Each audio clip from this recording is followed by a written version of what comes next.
Alright, I'm gonna get some blueberries and then we're gonna do this.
Okay.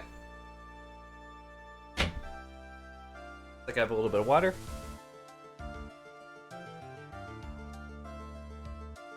Sweet or sour? Both. So, and I usually try to get both. I get ones that are nice and ripe in that blue color. That's sweet. Then I'll get some that have a little bit of that color on them, so they're a little bit sour.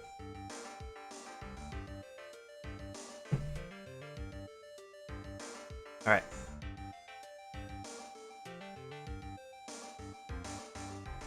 I'm gonna need to refill that water pretty quick here. Okay, here we go.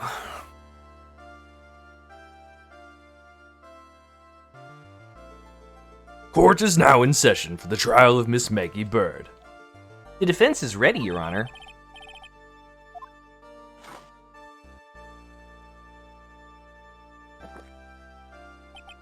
Ah, bitter. Oh, also, because I had to redo my settings, the volume for the game might be too low. So just let me know if I need to turn the game volume up a bit.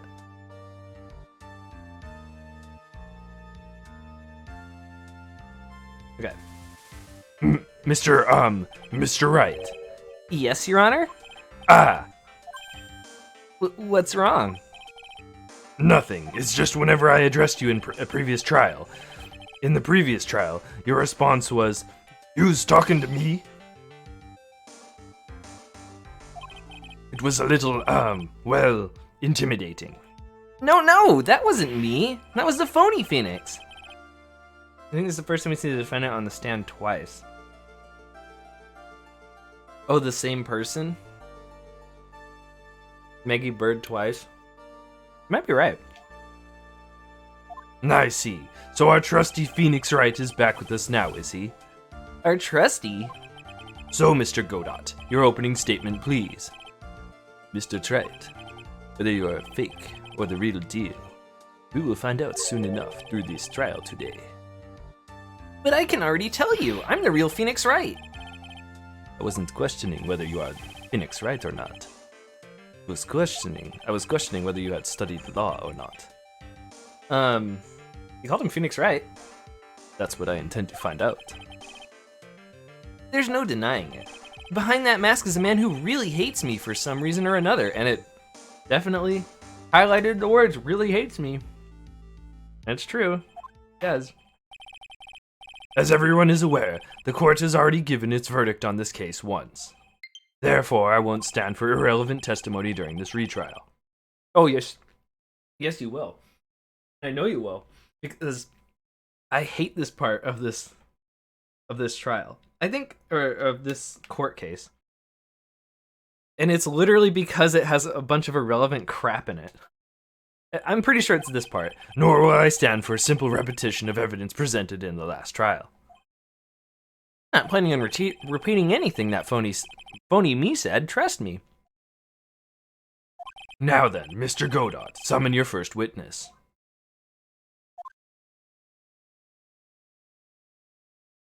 start with the formalities, shall we? Name and occupation? Witness, state your name for the court. Huh? Oh, sorry, sir. The name's Police Department Detective. Occupation, Dick Gumshoe.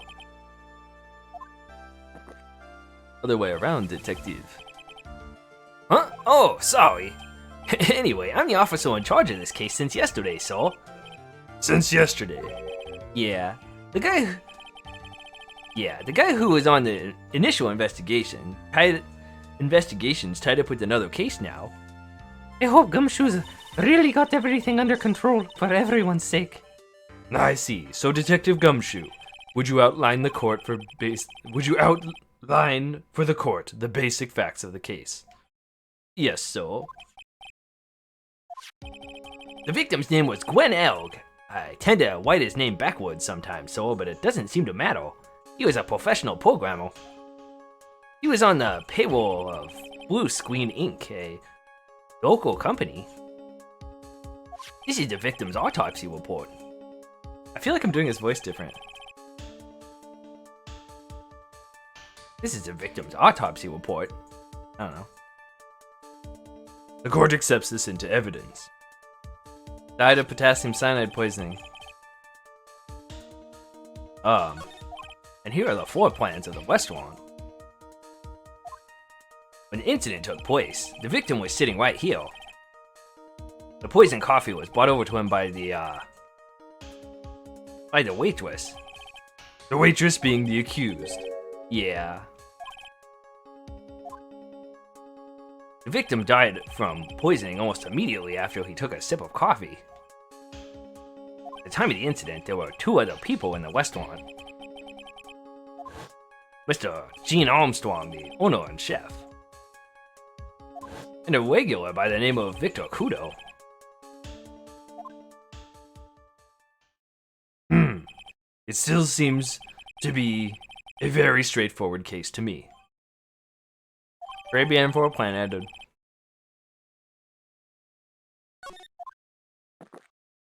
Come, detective, take up this hammer and nail the defendant's coffin shut with your own 2 hands.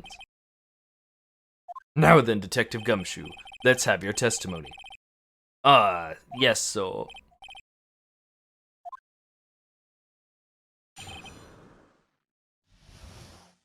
When the incident took place, the victim was alone at his table, so... We understand that the guy, Glenn Elg, was listening to the radio at the time. Traces of poison were found in his coffee cup. And what we found was potassium cyanide. That stuff really packs a punch. And, it looks like Miss Board might have had, well, some kind of motive.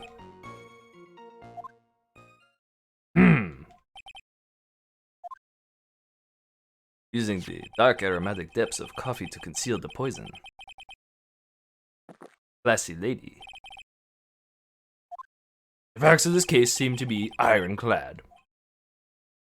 Mr. Wright, I would ask you to begin your cross-examination, but...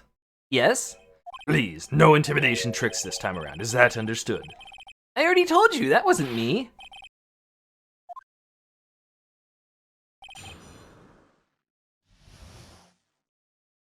When the incident took place, the victim was all alone at his table, sir. Poor Gumshoe, he doesn't want to give this testimony so bad. Can I stop you for just a minute there? I'm gonna let you finish, but... Huh? What is it? Did I say something that contradicts the evidence? Well, he's happy about it this time. He's like, come on, get me good, Phoenix. He's so desperate for that to be true, he's practically crying. Your testimony just now doesn't match the testimony given by Miss Bird. She claims that there was another man at the victim's table. Yeah, that's what she said. And What killer wouldn't say that when faced with a homicide conviction? Hey! Sadly, her testimony isn't supported by the owner or the other customer. Isn't that right, Detective Gumshoe? Yeah, it's true. There were 2 testimonies tie up on that. They both said there was no other guy at the table. What should I do? Should I press this point a little harder or not? Yeah? Usually you do that, unless they're like, don't do it, which I guess they did, but who cares? Well, maybe the other witnesses just missed him. Perhaps their view of the victim's table was obscured in some way. Ah, that argument is as weak as the coffee at Trebian Trite. I have here in my possession a ticket. A ticket? Looks more like a photo to me. Yes, a one-way ticket to Guiltyville. Population, the defendant. So there is a partition there. This is the photograph taken near the entrance to the kitchen. This is the scene as witnessed by the chef. Oh, this is the scene as witnessed by the chef moments after the poisoning took place, correct? I think the court will agree that with such a clear view of the scene of the crime. How, Mr. Trite, could anyone have overlooked a second person at the table? Ugh! I have a guide, don't worry. It certainly seems to show the victim's table extremely clearly. I just never closed it, so it's there. I just have to check it. It doesn't look like... Yeah, I don't know. I'm doing it. I'm doing it right. So, alright. We understand the guy Glenn Elg, and the reason I ad-libbed that part where he's like, I seem to spell the guy's name backwards, but it doesn't matter, is because his name's an anagram. Is that what it's called? Anagram? Homonym? Onomonopom? I don't know. Not an anagram, it's palindrome. There we go. It's a palindrome. He was listening to his radio, did you say? Yeah, he had a portable radio in his chest pocket. Mickey told us that too, didn't she? Something about how one of them had some sort of earpiece. What should I do? Should I press on this point a little harder or not? Can I? Am I allowed to? It doesn't tell me to, but I guess I will. And what was the victim listening to on the radio, Detective Gumshoe? Huh? How should I know? Thanks a lot. We're now one step closer to the middle of nowhere. This isn't going very well, is it?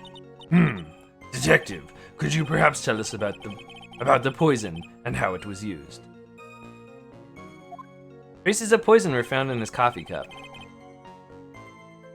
So, traces of poison were found in his coffee cup and nowhere else? Not sure I get you, pal. Was the poison a liquid or was it a powder? If I had to put it in layman's terms, I'd say it was a powdery substance. So the poison could have been in anything that was on the table. Sugar, salt, pepper. Ha! Do you put salt and pepper in your coffee, Trite? The victim took his coffee black, with no sugar. Ugh. It seems that the poison could have only been in the coffee. What should I do? Should I press on this point a little harder or not? Yes. Stop asking me that. You absolutely certain that the victim drank any of his coffee? Huh? What do you mean? According to this file, the poison was found in the victim's coffee cup. But what proof is there that the victim ever drank any of it? Oh, hey, you're white. That's what I really think. In case you were wondering, that last objection was for the detective there. Huh, for me? Oh, hey, you're right. Oh, hey, you're right. You may be fooling the court, but I'm not falling for it. You have time to waste. You have the time to waste. You have the time to present that piece of evidence. That piece, huh? So? Yes, that piece. What piece was it again?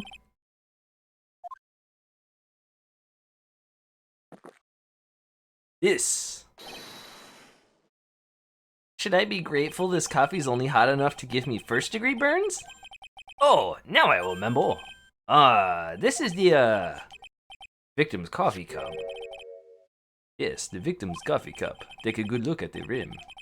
Oh, yes, it's unmistakable. There is clearly a coffee stain on it. I thought I was gonna say lipstick. Conclusive proof that the victim did drink the poisoned coffee that was in this cup. The victim gulped down the bitter death that the waiters brought to him. Like this. Ugh! I hate that sound. For the record, there were only points on the cup. The only points on the cup were the victims and the defendants. Well, yeah, you wouldn't have to touch the cup to put poison in it. Coffee cup added to the court record. On further investigation of this cup, we found a certain chemical substance. And what we found was potassium cyanide. What about the autopsy report? Did it show that he consumed it? I had potassium cyanide poisoning. No, but we can't even read it. It's literally just that. Some items you can't like open up and examine further because the game doesn't like you. There's no point. Usually when you can open it up and look further, there is a point to it. Like there's something in there. But they're not going to push on the autopsy too much other than the information right there, which is like time of death. So like since they gave me this, they're almost definitely going to ask me where stuff is at some point.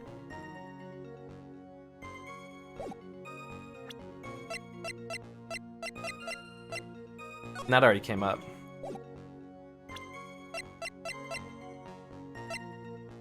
But this will come up and I'll have to point at something too. Is that 3 forks on the table?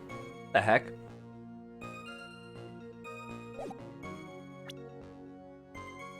Potassium cyanide? I've heard of that chemical before. Exactly how strong is this poison, Detective Gumshoe? Well, that stuff's lethal. Eat too much in your history. How much is too much? A little dose is 0.2 grams. That's about enough to finish anyone off. 0.2 grams? How much is that? You know when you swab your ears for earwax? Yeah, about that much. Earwax, huh? Sounds like something Gumshoe's got an abundance of. Such a small quantity of poison could have been concealed anywhere. Dinner, salad, and dessert fork, I guess? Yeah, I guess. Supposed to be fancy, so maybe they settle that stuff out. And, it looks like Maggie Bird might have had, some kind of motive. Some kind of a motive? Yeah, but if you ask me, it's been blown way out of proportion. You know what my golden rule is, Detective? Chuck out a bad cup of coffee. You can always get another. Huh? I don't get it. I'm saying, we can always get another witness on the stand if we have to chuck you out. Ugh. We'll stick to the facts, Detective. Now then, what was Miss Bird's motive? Come on, Gumshoe. They said she wanted to steal a lottery ticket. I knew it. That's what we heard yesterday, too. It disappeared from the scene of the crime. And it wasn't just any lottery ticket. It was a winning lottery ticket for $500,000.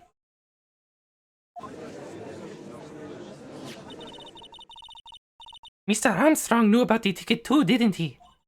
But he stole the wrong one. Then, is it possible that Maggie stole the winning one? What should I do? Should I press on this point? Yes. Randomly didn't ask me this last time, but it did on every other statement. Wait a minute! The mere fact that the lottery ticket disappeared in no way implicates my client. Ha! I have it here in my hand. The very ticket in question. That's the $500,000 lottery ticket. May I examine that more closely? No, you may not. One of the female police officers found it.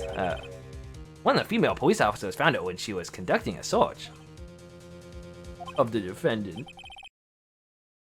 What? Order! Again, may I see that ticket more closely?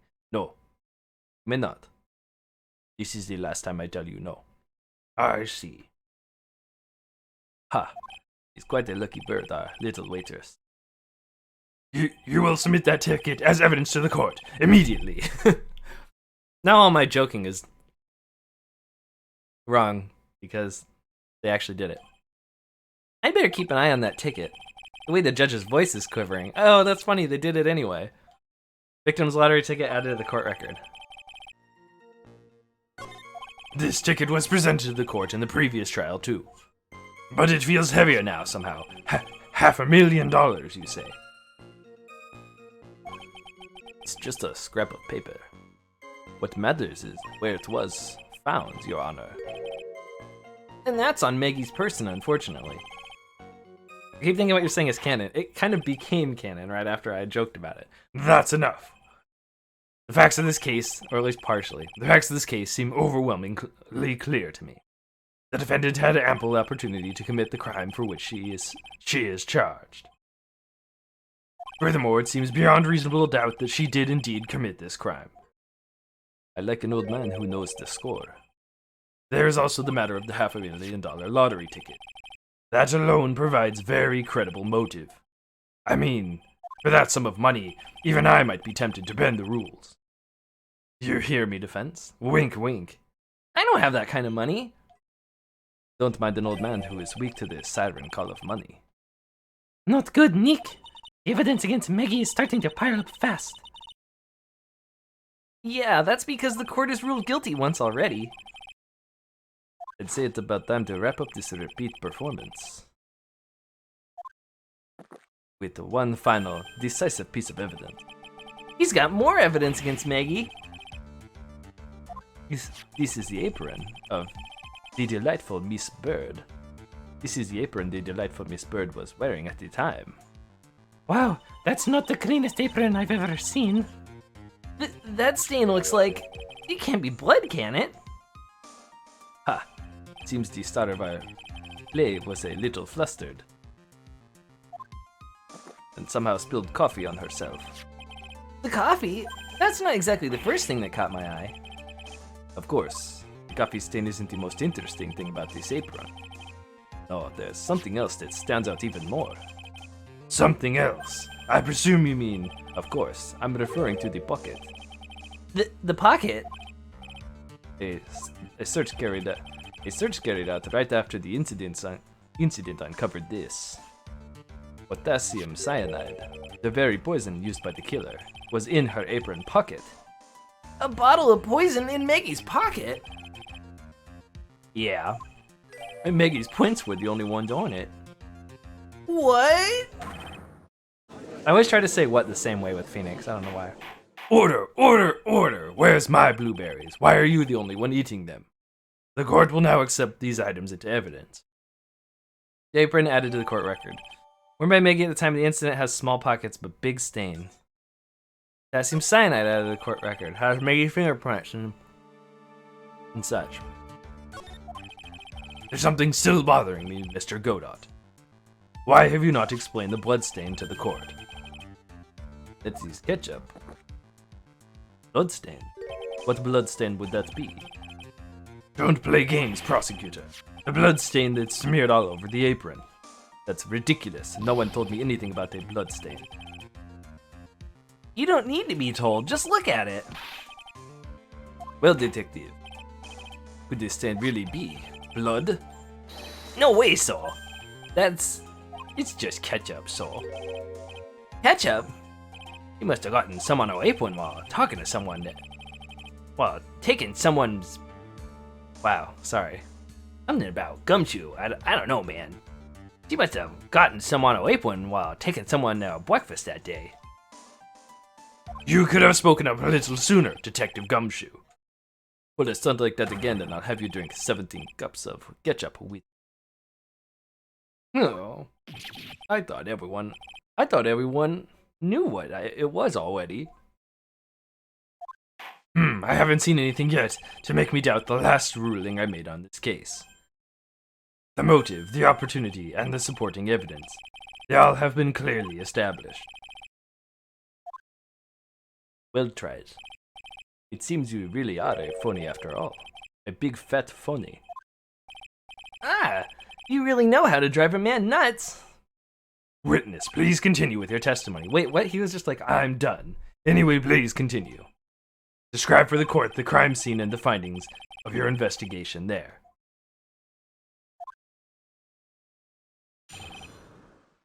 Let's just do more, just to be sure. Okay. Guide. Pointed in the right direction here.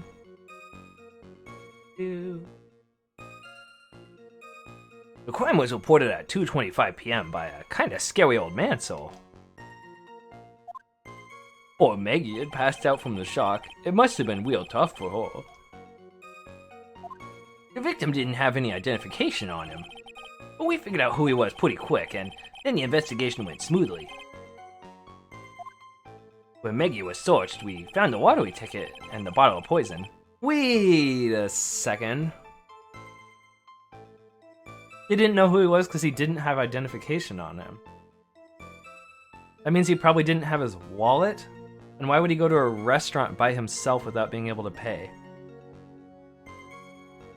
I'm sure that'll never come up, or if it does, it'll be way later. Anyway, when Maggie was searched, we found a lottery ticket and the bottle of poison. And that was it. There was nothing else missing from the crime scene. You identified the victim and secured your prime suspect. Very good. That stands to convince the court you're a real lawyer, Trite. Don't count on any more cross-examinations after this one. So, let the fun begin. The investigation. The crime was reported at 2:25 p.m. by a scary old man. Scary old man, Detective Gumshoe? There's an old man who was a regular at the restaurant where the incident happened. Ah, we're obviously talking about the same old man.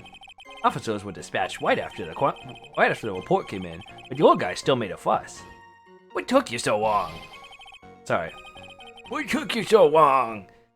Then he hurled abuse at them and seeds. Seeds. Ah, it was nothing. I caught each one with my teeth. I guess even the mighty Godot can avoid being attacked by that. I guess not even the mighty Godot can avoid being attacked by that guy. The old man was the only other customer in the place at the time. He took his time finding a payphone apparently, so he was late reporting the crime. Poor Maggie had passed out from the shock. Must have been real tough for her.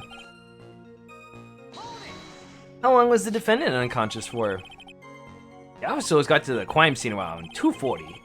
Maggie was still out cold in the kitchen at that time. It took another 10 minutes or so before she came to. I kind of liked to have been I would have liked to have been on the scene myself. I bet you would have liked to have carried out the search too.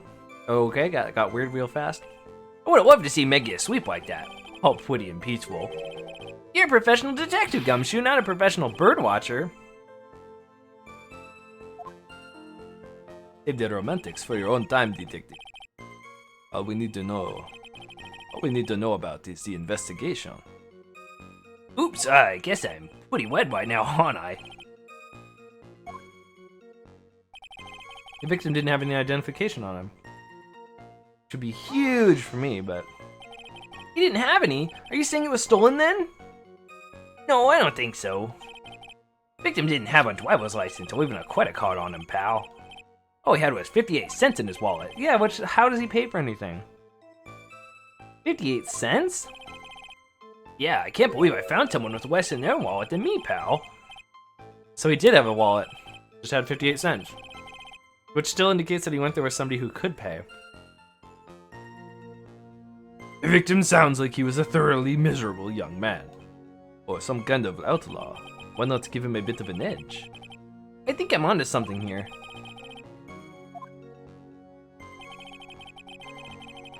But we figured out who he was. Pretty quick, and then the investigation went smoothly.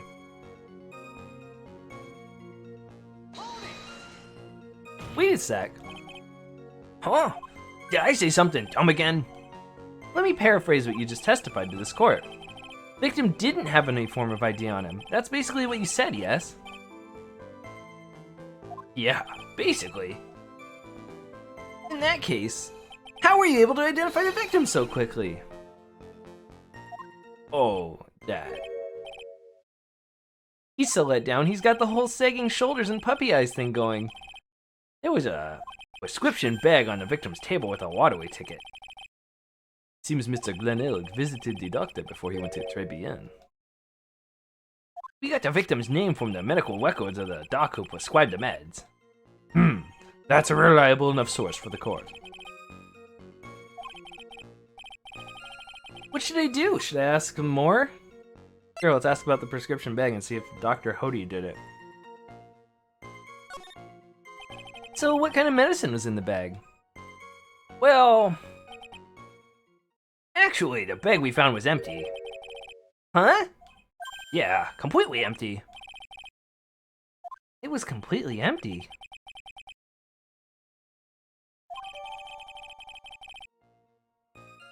So he got drugs and then went to Très Bien and he was out of drugs? Weird.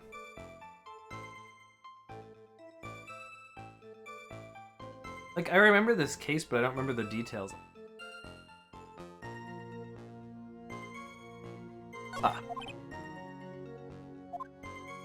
You're entering an empty paper bag as evidence. Desperate are you, right? And what happened with the investigation after that, detective?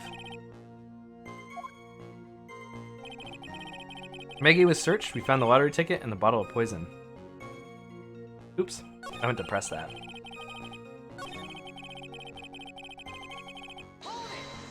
But the defendant had been passed out for a while, correct? In that case, isn't it possible somebody planted the evidence in Maggie's pocket? Hey, yeah, you nailed it, pal. Happens to me all the time. We had a department party the other day, and when I got home, I was wearing the boss's shoes. Dang it, Gumshoe. Keep up this crazy testimony, detective, and those shoes will end up down your throat. Sorry. That's right. Someone planted evidence in Maggie's pocket. A pretty bold statement. Care to back it up with some evidence? Well, I'd love to if I had any. It appears you have no evidence to support your theory, Mr. Wright. But that's not how it works. You're saying it did happen, and I'm saying... You're saying, oh, well, she had these things in her pockets, they must be hers. And I'm like, prove they're hers. Prove that they weren't planted there. And they're like, you prove it. No, you have to prove it, not me. Continue with your testimony, witness. I see. The only thing you missed is, Gumshoe was saying, like, what did we get? Oh, right. The only really important thing you missed is, like, they figured out that he was Glenn Elg from a prescription bottle he had that had a little bag that came with it. Something like that. And or it was just a prescription bag, I guess, instead of a bottle. And they were like, all the medicine in the bag was gone already. But he had gotten to the doctor right before going to Très Bien, so his medicine disappeared. And that was it. There was nothing else missing from the crime scene. So they have $1 million lottery ticket, and the bottle of poison were accounted for. Yeah. Interesting. It's true those two items are accounted for, but wasn't there another lottery ticket that was stolen that day? Oh, yeah. The one the West one owner took. He won a whole dollar with it. What a lucky guy, huh? And they're just going to let him get away with it? It was just $1, detective. I guess no one cares when it's that little. Except for Gumshoe. I don't find a hole in this guy's testimony. The judge is going to hand down his verdict.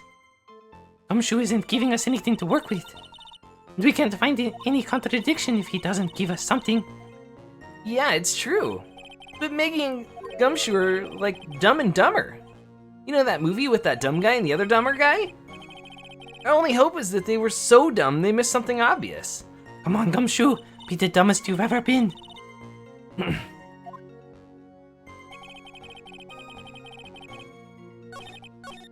Nothing else is missing from the scene of the crime.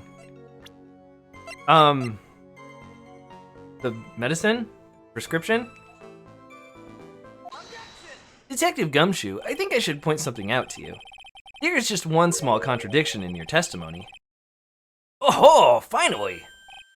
I'm getting all anxious. I was getting all anxious just waiting, so hurry it up, would ya? He testified that nothing else was missing from the crime scene. Oh, whoops, I got a message. Oh. It was a nice message, too.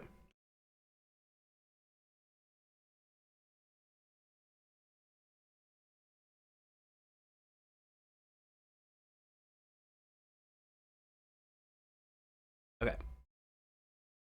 Nothing else was missing from the crime scene. He testified that nothing else was missing from the crime scene, pal. However, the prescription bag you mentioned was empty. The officers recover the medicine from the scene of the crime later? No, they didn't. The victim was given a prescription right before going to Très Bien. Where then did the medicine disappear to? You are too cool, pal. Indeed. Due consideration wasn't given to the victim's prescription in the previous trial. Witness, why do you always overlook such vital pieces of evidence? I guess that's the most careless thing I have done so far, huh? The victim was killed by poison, and the victim's medicine mysteriously disappeared.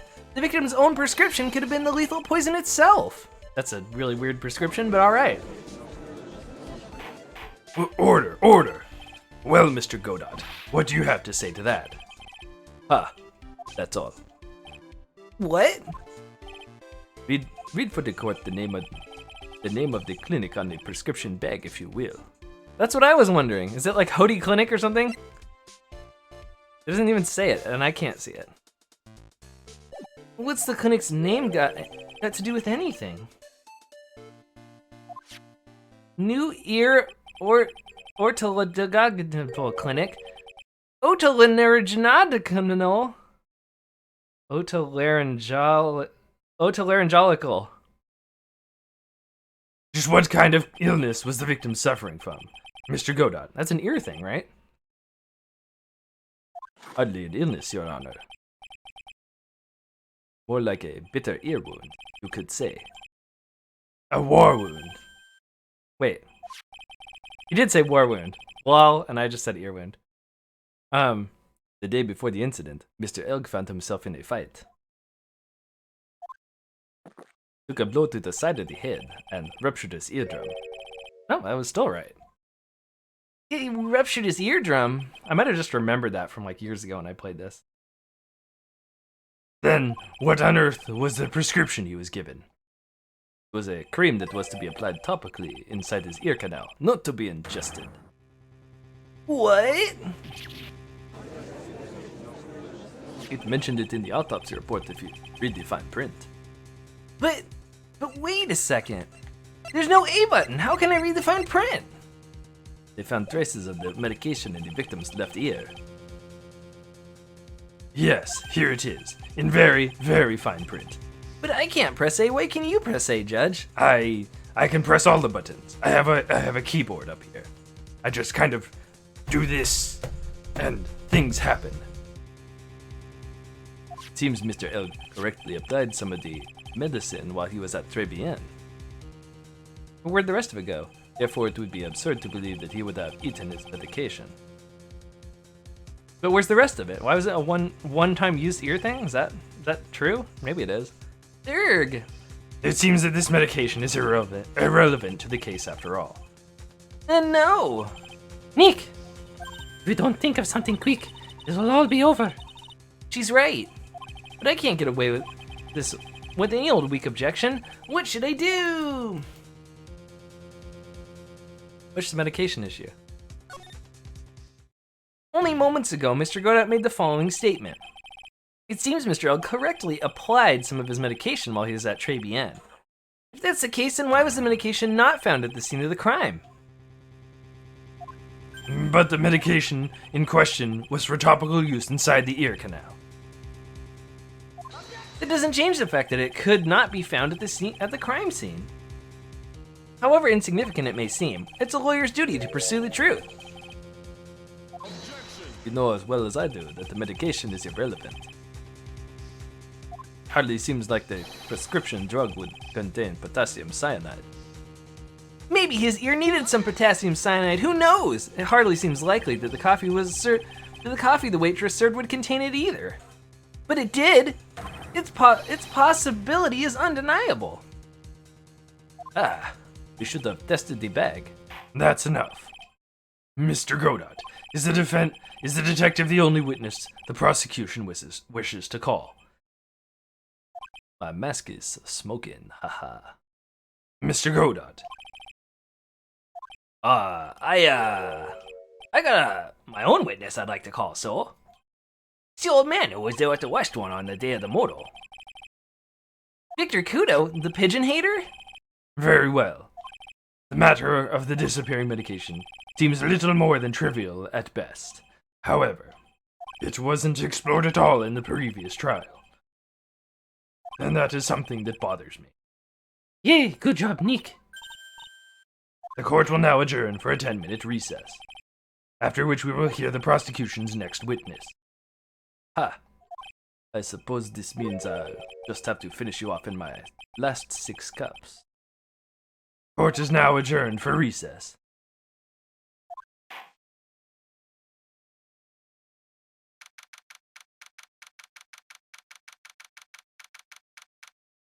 Phew, that was close. Tell me about it. I nearly died in there. Oh, Maggie's voice.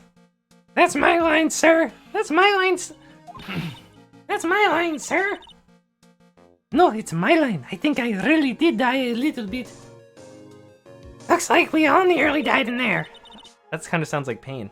Looks like we all nearly died in there.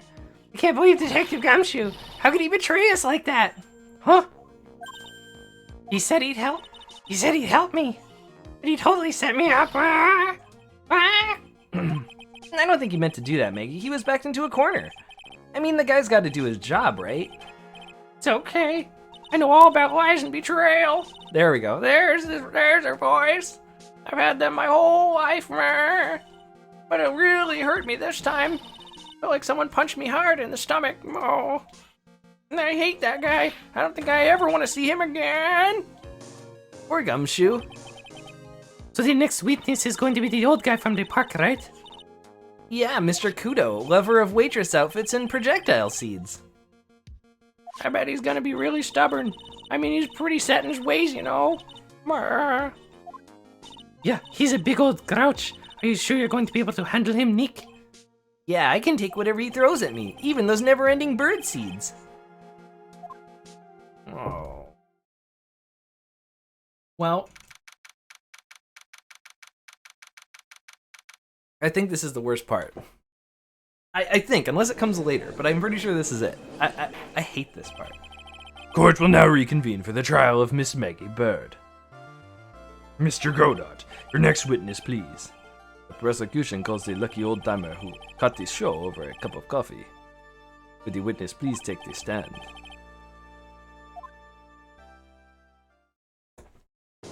Name an occupation, if you don't mind.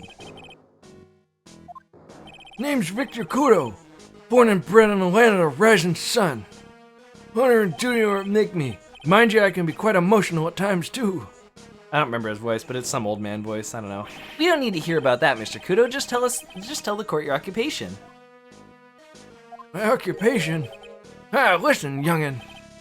How much do you think there is for a kimono embroidery here?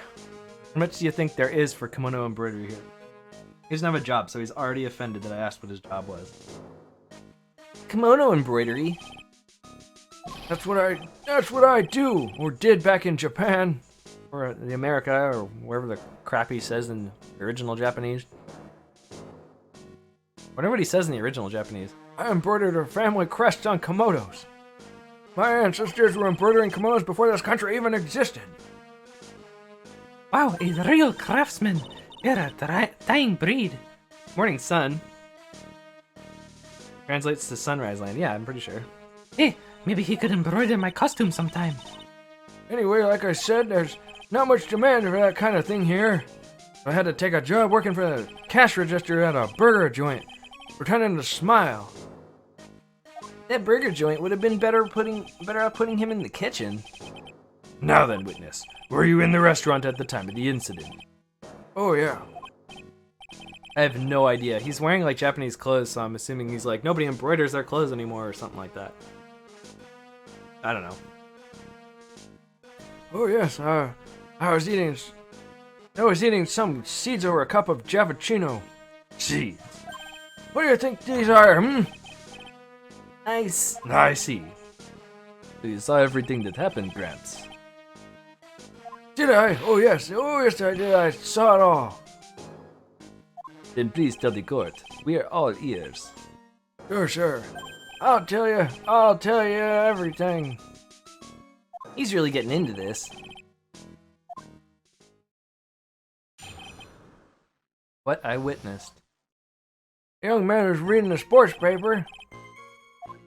Servant girl brought him a Javachino. Put something in it. That doesn't even look like Maggie. Man took one sip of it and looks like he's in terrible pain and collapsed. That's the servant girl right there in the defendant's chair. I remember her well. Mr. Kudo, she is not a serving girl. Please refer to her as a waitress. Yeah, a girl who serves stuff. Yeah, you're as bad as the rest of them. All these newfangled words. What's wrong with the old-fashioned ones, eh? Newfangled. All this talk of radios and glasses and wireless and spectacles, I tell you. Excuse me. Listen to me, everyone. Don't forget the old values. Don't let the good old days slip away. Well, I think it's time to begin the cross-examination, Mr. Wright. Yes, Your Honor. How old are you, Victor Kudo? 68? Probably not much older than the judgman. The young man was reading the sports paper. So you saw the victim then? You saw Mr. Glenn Elg? I wanted to know if Guts and Brown retained a championship or not. So he was looking at the sports paper the victim was reading, huh? And at the location in question, there are partitions between the tables on the same side of the restaurant, right? So what if there are? If you say that you could see the victim, that means you were sitting at the table on the other side of the restaurant, correct? I guess V for victim, but I would have put V for victors. That's weird. Here. I go to that place to drink Javachino. I don't go to sit. I don't remember which table I was sitting at. Right, don't even remember which table you're sitting at, and there's only like 5 tables, and you're talking about murder stuff. I remember. You mean you go there to eye the waitress? Servant girl brought him a Javachino. She put something in it. Mr. Kudo, that's a very grave accusation. Are you sure about what you saw? Victor Kudo never makes mistakes. I dot every T and cross every I. Literally wrong. I see. My eyesight's fine. Doctor said I only need spectacles for reading and driving. I bet his eyes are really only fine when he's scoping out a waitress. I hate this guy. I just need glasses when I'm driving, but otherwise I'm fine. And I saw what the servant girl put into the Javachino as well. I bet I know what's coming up, and something tells me I'm not gonna like it. Your Honor, we need more clarification on what was put into the victim's coffee. I'd like to ask that the witness add what he knows about this to his testimony. I agree. Witness, will you enlighten us, please? Sure, sir. No question about it. She does very conspicuously put some white powder in there.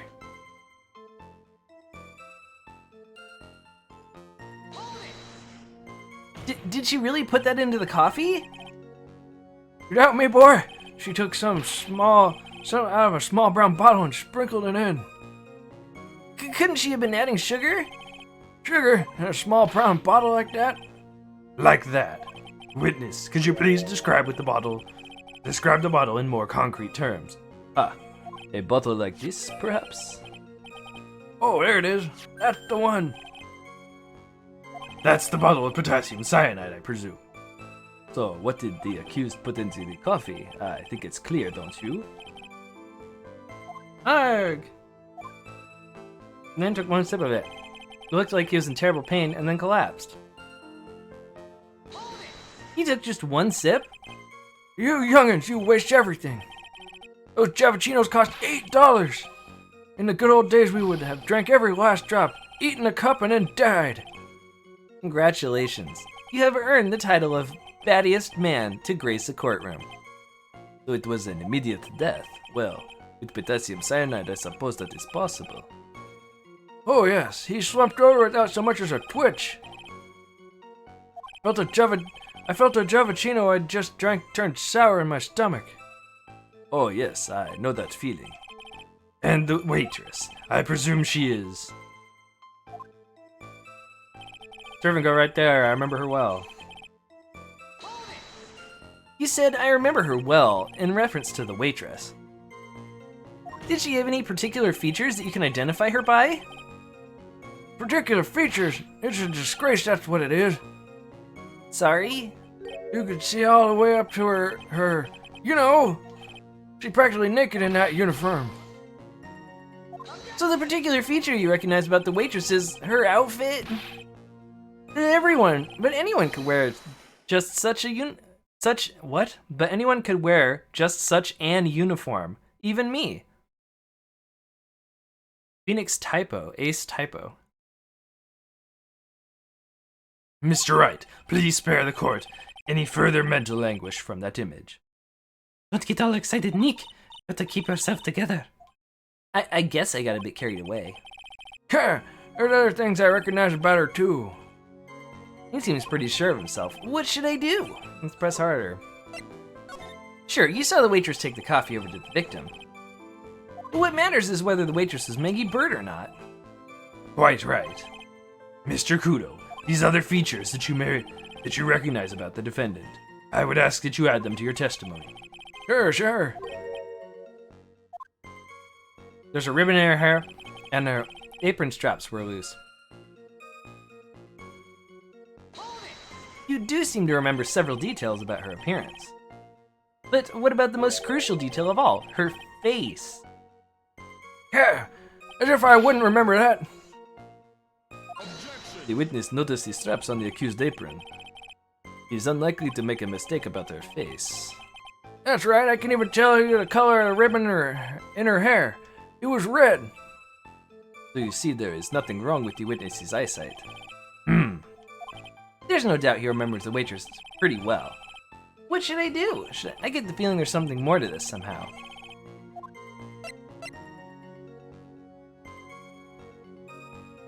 Supposed to ask about her back? Really? Maybe I have a red ribbon? I mean, in my screen it looks kind of orange, but I'm fine. The identifying features you described are all things you would see from the back. What? Is it possible that you never saw the waitress from the front at all? Got you there, Gramps. People normally talk about the facial features when they ask to describe someone. That this witness's testimony is nothing but straps and ribbons. This is harassment. I tell you, I'm not obsessed with straps or ribbons. I'm just telling you what I saw. Mr. Kudo, the court requests that you add details about any identifying features. Features you observed from the front, that is, to your testimony. Sure. This old man's testimony is getting longer and longer. And if I can't find a hole in it soon, it'll get even longer, I bet. There wasn't anything that caught my interest about her when I saw her from the front. You didn't find anything to be distinct, but you did clearly see the witness's face, yes? No question about it. I didn't come this far back to back down now. Victor Kudo never backs down. That's not the answer I was looking for, but okay. This has turned into a matter of pride for old CD now, I guess. Wonder if he really did see Maggie's face or not. Like I thought, we need some concrete proof of it. Proof that the old guy didn't see the waitress clearly from the front. Did you think the old CD would really saw Maggie do it?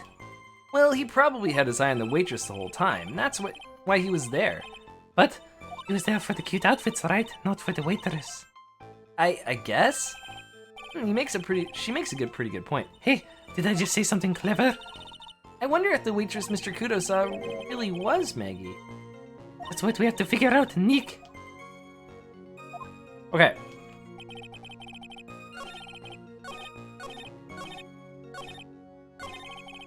Nothing caught his interest when he looked at her from the front, but looks like there's stinking blood on her apron, so what?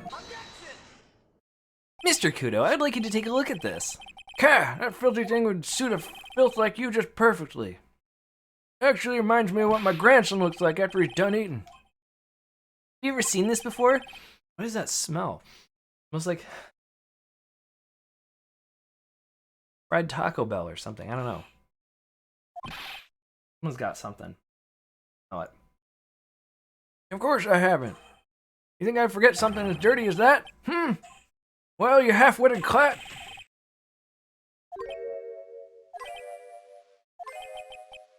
What is it? Ever since I said you half-witted clat, there's been an eerie silence in here.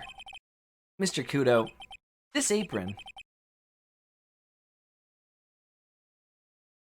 You're right, it does smell like teen spirit. I might need to go investigate. This apron is the apron worn by the defendant on the day of the poisoning. Huh? And as you just said yourself, you wouldn't forget something like this. Which means, if you had really seen this apron before, yes, you know what I'm getting at. You couldn't have possibly seen the waitress from the front. Oops. Witness. You can't just oops your way out of this. Ah, well. Looks like we finally have a genuine trial on our hands. Alright, I'm gonna investigate while this music plays.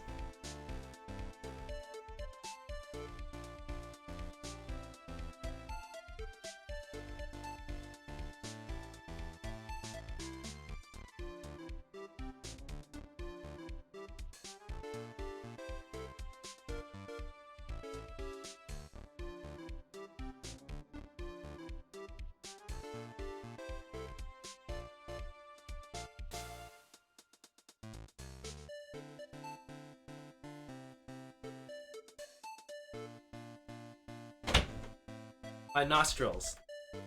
They flare correctly. They smell the taco. It is not Taco Bell, but it is taco seasoning. Alright. It means there's tacos in my future, which means my future is looking very, very bright. Listen, Trite. Here are the facts. On the day of the incident, there was only one waitress in the restaurant. That being the defendant, Miss Maggie Bird. Exactly. And when that one waitress put the poison in a cup of coffee, this old guy was watching. Creep. I hope you understand the gravity of the situation, Mr. Kudo. The fate of the defendant may rest on what you say you remember seeing.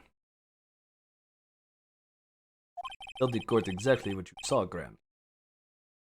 You can lie on me, Captain. My noggin's in perfect working order. My noggin's a jogging. Can't remember a single occasion where I forgot what burger a customer wanted. You can't remember? Probably more like he messes up so many times he's blocking it out. Very well. Let's test just how good your memory and attention to detail is, Mr. Kudo. Tell us what you remember about the victim.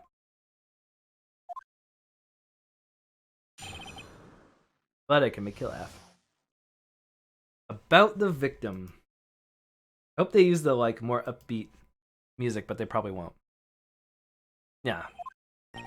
It's just this music. Which is still good. Here's another one of those pesky young types, wearing a broken pair of spectacles. Got a newspaper in his right hand and the noisy brat kept rustling its pages. The young man was listening to the wireless, I remember that well. Then the servant girl in question brought over the Javachino. The little fidget picked up the cup with his free hand and took a sip. The testimony we have just heard was to test how credible the witness's memory is. Seems to me that he remembers the victim in a great deal of detail. Oh yes, I hate those you-know-what types who are always vague about everything. Which he says being very vague. How are we going to handle this, Nick? We only need to do one thing.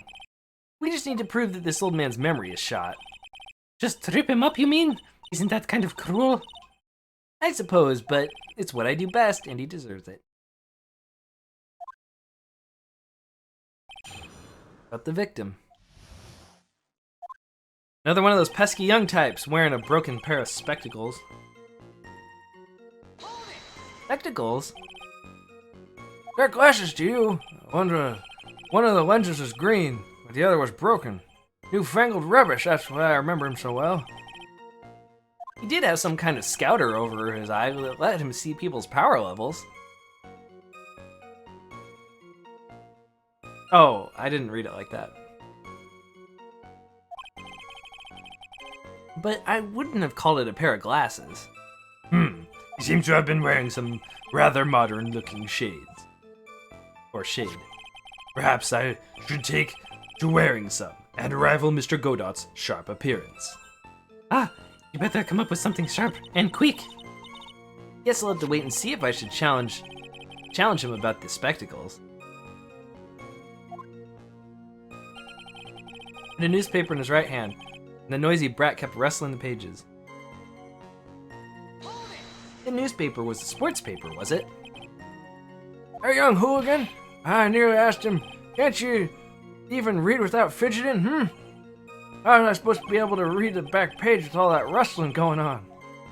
I need to find out if Gutchin Brown will retain the championship title. It was his paper, not yours. If you wanted to know so bad, why didn't you buy your own? What are you looking at me like that for? How dare you judge me? Ow, ow! Guts and Braun got beaten yesterday, by the way. Anyway. The young man was listening to the wireless. I remember that well. The wireless? Yeah, the decadent young rascal. In my day, it was one or the other. Read the paper or listen to the wireless. Oh boy. And using an earpiece. It's selfish, that's what it is. I was straining my ears, but I couldn't catch any of it. Is he that desperate to listen to the radio? What are you looking at me like that for? How dare you feel sorry for me? Ow, ow! Then the serving girl in question brought over the Javicino. You mean the waitress, who you only saw from behind, right? You're one of those, are ya? Never let anything go, isn't that right? Maybe. What is it? Maybe. What does it matter if I only saw it from behind? Ow, ow! It went on without me. Better not push until I have some hard evidence. Hold on. Never let anything go. Maybe. What does it matter if I saw the girl from the front or from behind? My eyes don't lie. That's what he said. Little Fidget picked up the cup with his free hand and took a sip. His free hand? Yeah. Which hand was that? Weren't you listening before? Cloth ears? I said he was rustling the newspaper with his right hand, didn't I? Free hand wasn't his right hand. Which hand was it, you moron? Ow, ow! Ah, perhaps the great Mr. Trite has 3 hands. Yeesh, I was only asking. No need to gang up on me and treat me like a freak. The whole point of this cross-examination is just to establish just one thing. This old guy's memory has more holes than a slice of Swiss. I guess we need to find the contradiction in the testimony somewhere, huh? Anything will do. Even the smallest detail. We just need one mistake and he's ours. Okay.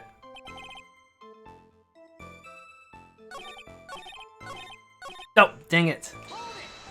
Meant to present evidence.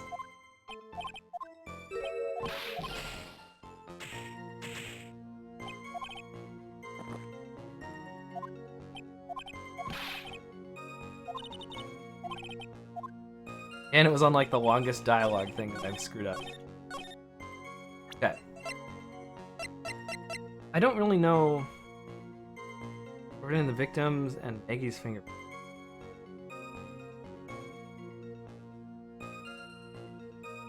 I don't know how this. How does this contradict? Mr. Kudo, do you remember what you were told at the start of this testimony? That this is a way of testing the credibility of your memory. I know. There's nothing wrong with my memory, I tell you. Nothing. If I got anything wrong, I'll eat these seeds and sing the pigeon song. You have to tell us where this is going, right? According to Mr. Kudo, the victim was holding the paper in his right hand while drinking coffee with his free hand, which would make that his left. God, what is this? Kindergarten? But I would like the court to please take a look at this. Oh. That would mean he was drinking from the opposite side of the cup. Unless he had it backwards and was like in his hand. I don't know. That's the cup the victim used, correct? Yes, and on the rim you'll notice the mark left by the victim's lips. Yes, there is a stain left by the coffee. If you consider where that stain is, you'll clearly see that the victim was holding the cup in his right hand. Oh. Well, Mr. Kudo, the court is waiting for your epic performance. You said you'd eat those seeds and sing a pigeon song. Ah. Mr. Kudo, I'm afraid this is simply not acceptable. I think the witness had better go back to the park where he came from. Wait. If you think I'm going to stand here and listen to you tell me I'm mad, you're wrong. I don't care about the dirty coffee cup. I know what I saw. You still insist on your testimony. That young brat was holding the coffee cup in his left hand. Oh yes, no question. I'm a good law-abiding citizen, I am. The dead young hotbot you and your spiky-haired yahoo who are all at fault.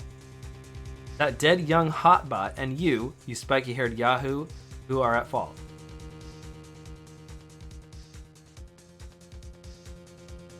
Dead young hotbot? Is he talking about Godot? Maybe?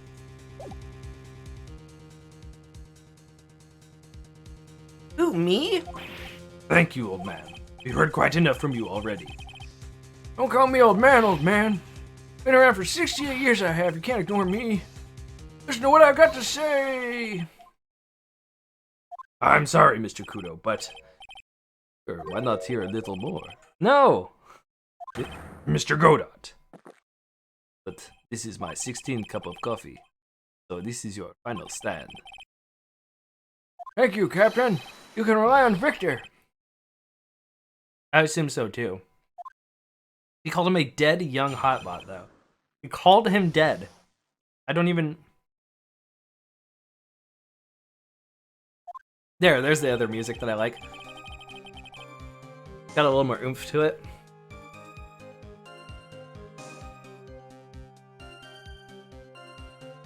Boy was wearing the earpiece on the same side as the green lens of his specs. He kept fiddling with it all the time. He was fiddling with it just before he picked up the cup, too. And when he used his same hand to pick up the cup, then he used his same hand to pick up the cup, his left hand.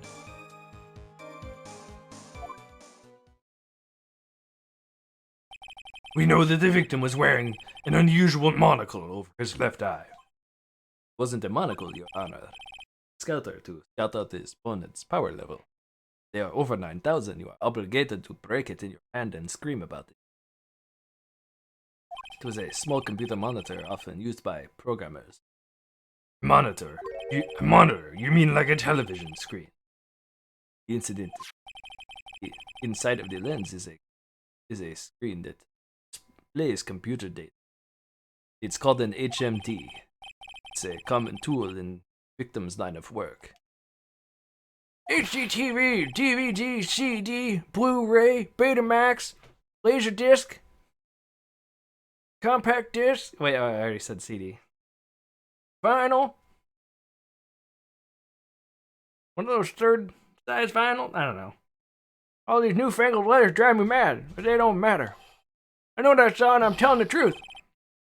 It's true, he doesn't seem to be lying. And those are the facts in good old black and white. Left hand or right hand?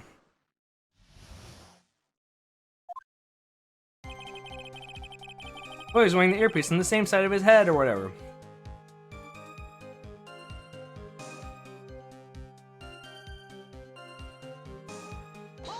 So the victim was wearing an HMD. HGTV, DVD, vinyl, Betamax, whatever I said before. What does it matter? It was none of them actually, but anyway.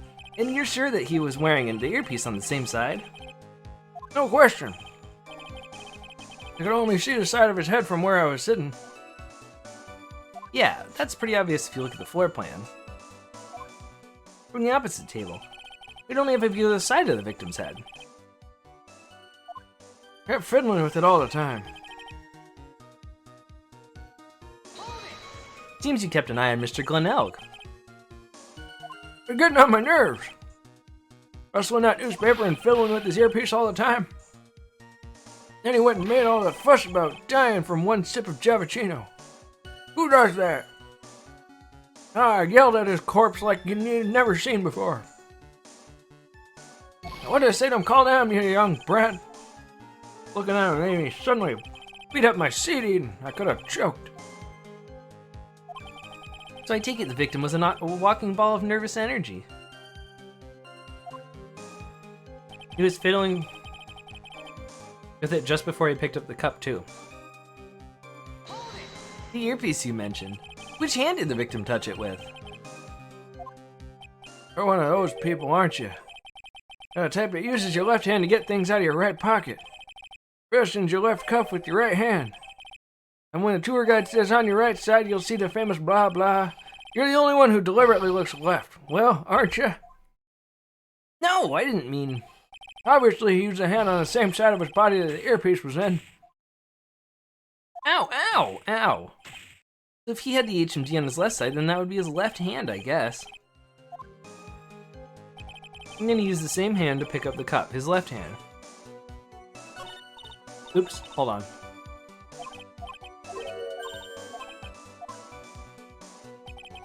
No!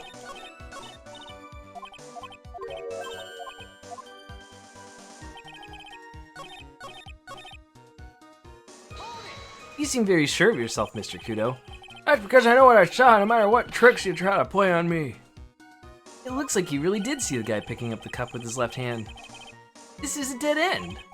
Well, Neek, what do you think? I think the guy's telling the truth. But even so, something's not quite right. And chuck evidence at him until he breaks. But if he's not lying, then there wouldn't be any contradictions in his testimony, right?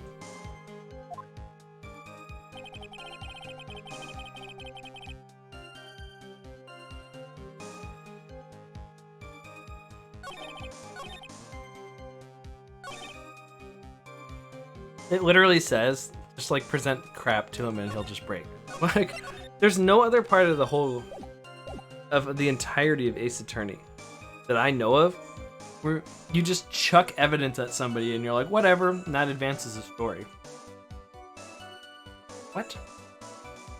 But hey, here we are, and you can just, like, apparently you can just take this guy's prescription bag and be like, oh, he used the same hand to pick up the cup, his left hand. Oh yeah, well, you know what contradicts that? He had a prescription. How about that? And then you're like, I don't even know what I'm doing, but...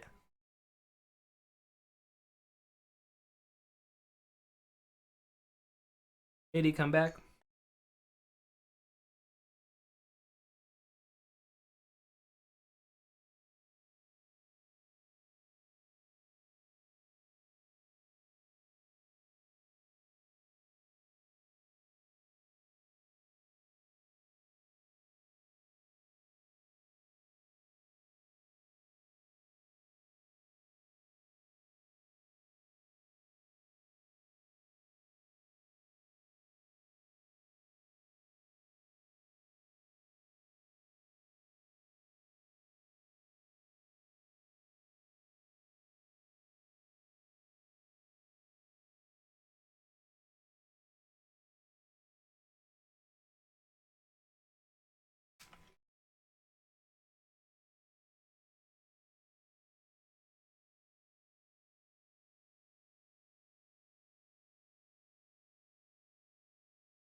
I just want. All right, so back.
Oh, you're back.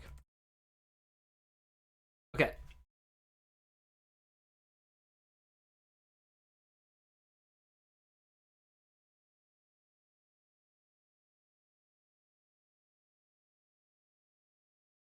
All right. So pretty much we pressed Victor, and then he didn't make any contradictions at all. And this is really dumb part of the game. Literally in the guide, it's like go to any of his statements and just present Glen Elg's profile or his prescription bag. They even say after you go through all his statements, they're like, "What do we do?" And they're like, "I don't know. There's no contradictions." And Maya's like, "Just throw evidence at him randomly." So for some reason, this testimony, out of all the testimony in every game of Phoenix Wright, this is the one time when they're just like, "I don't know. Just throw random evidence at him." I did. And here's what Phoenix said. I'm not sure what the relevance of this is, but... Okay, game, just give up on being a game for a second. Mr. Kudo, there is something very strange about your observations of the victim. I kind of get it, because... he would mention the ear thing. Somebody mentioned the ear thing. At some point, otherwise I wouldn't have known that he applied the ear stuff. What? You see, he was wearing the earpiece on the same side as the HMD. No question. He'll lock me up if I'm wrong. It was his left ear, without a doubt. I could only see that side of his head from where I was sitting. His ear was ruptured, but they're not even telling me which ear it was. I don't know. I don't think so. Well, what did you say? You're no doubt unaware of this fact, Mr. Kudo, but the victim couldn't hear with his left ear. His eardrum was ruptured!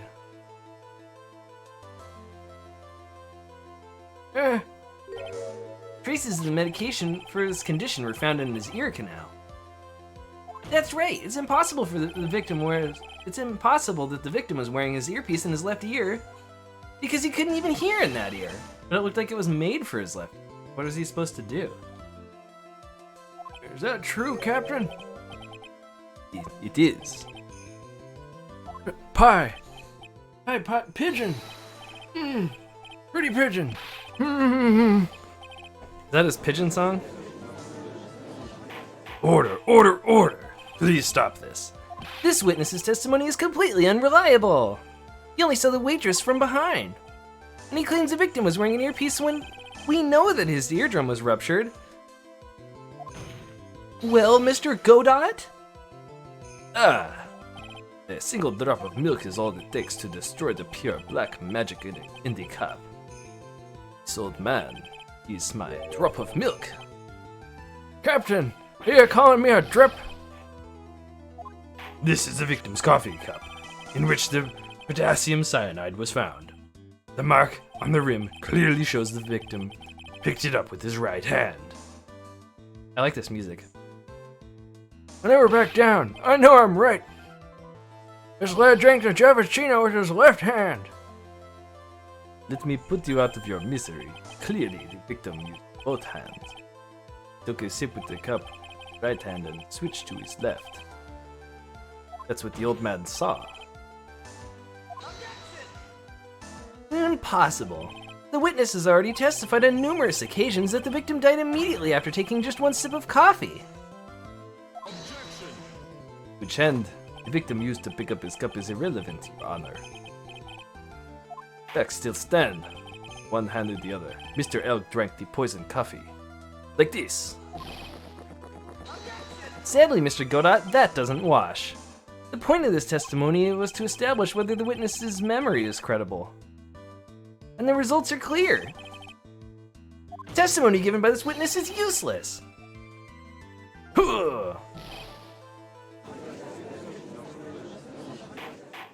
I believe it is time to conclude today's proceeding. I am satisfied that the witness is not deceiving the court. But to be frank, his testimony is a farce. Did you have to be so frank? Take that, you pompous old fogey. I'm sorry, Mr. Kudo. You can't reach me from there. That is why my bench is so high, so I may look down upon you, like the peon you are. And I'm ordering the defense and the prosecution to investigate this case further. That is all for now. The court is adjourned.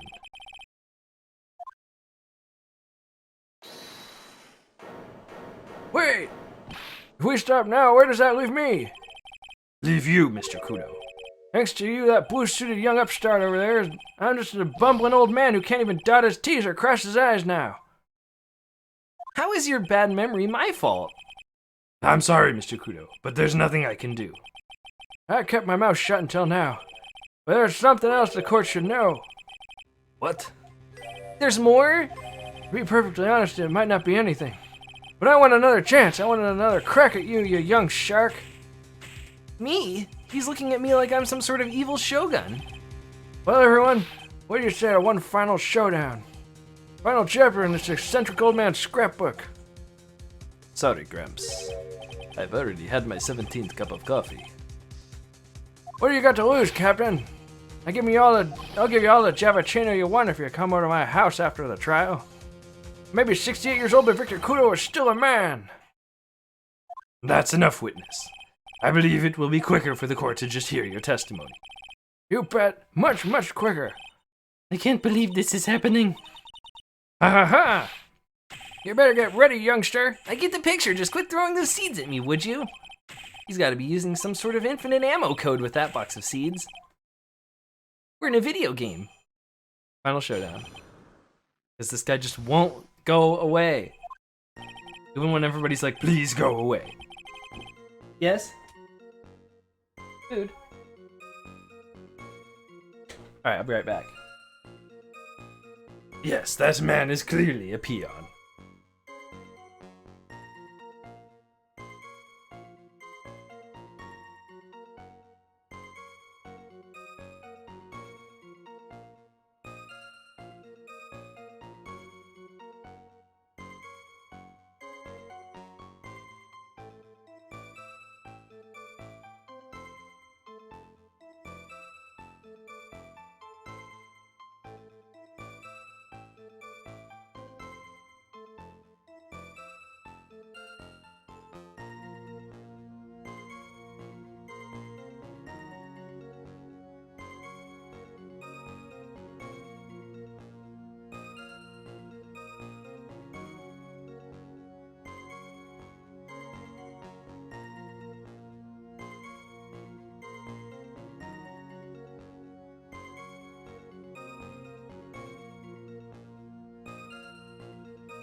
Okay. There's food out there, and I'll probably have to go back out again to get. First of all, I didn't want to stress that this might be nothing, so I'm not too sure myself. The young boy slumped over at the table as soon as he took one sip of Giabicino. Well, the clumsy idiot upset the vase. He knocked it right over. It broke and the strip of cloth covering the table got completely soaked. Well, how about that? Turn things upside down,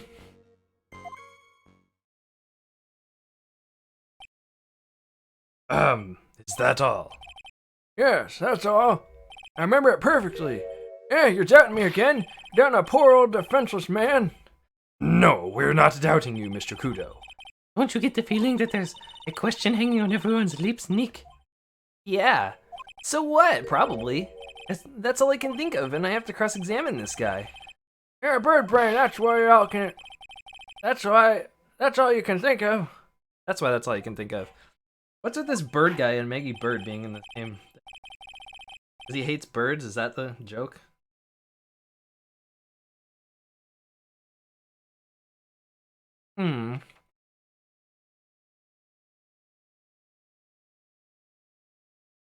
Actually put her foot on your foot?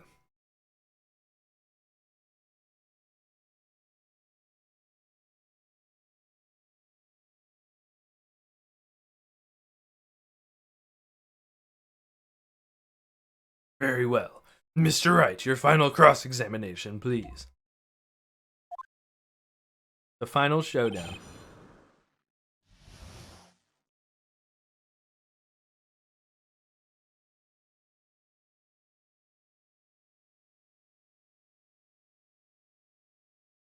Taco's kind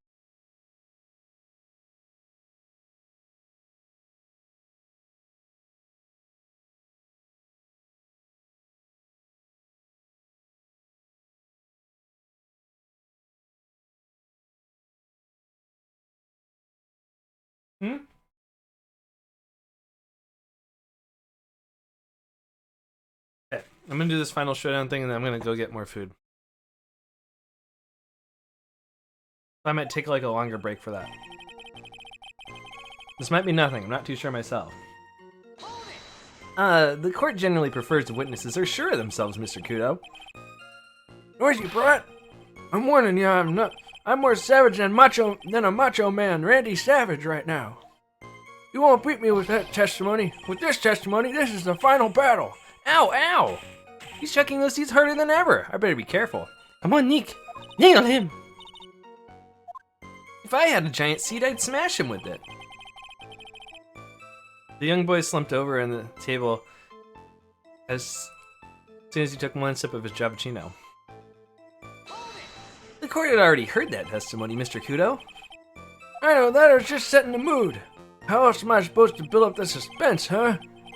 The suspense? Yes, now what do you think? Should I work the audience a bit more? No, please continue, Mr. Kudo, as quickly as possible. Alright, now, where was I? Ah, yes. The young boy slumped over the table and... Well, the clumsy idiot upset the vase. He knocked it right over. The vase, you say? Yes, there's vases on the tables in that place. There are accidents waiting to happen. They're practically begging to be knocked over. Well, he's right about there being vases. I do remember seeing them, too. There's a vase on the table when I ate lunch there. You saw the moment the victim actually knocked over the vase? Well, hard to say. Bit unclear. How do you really define... Okay, I get it. I heard it break, and the sight of it burn into my memory as clear as day. It broke and the strip of cloth covering the table got completely soaked. Soaked in water, you mean? Yes, it splashed me on the knee as well. You said you were sitting at the table across the room from the victim, correct? And yet the water still managed to splash onto you? It was cold. I clearly remember it splashing on me. Did the water really make it all the way across the other side of the room? Well, how about that? Turn things upside down, You mean the vase on the victim's table falling upside down and breaking? Vase turned upside down, and my testimony's turning this case upside down. It's a joke, I just want everyone to hear it. What do you think, Captain? I am impressed by your ability to waste time. Godot hasn't raised any objections for a while now.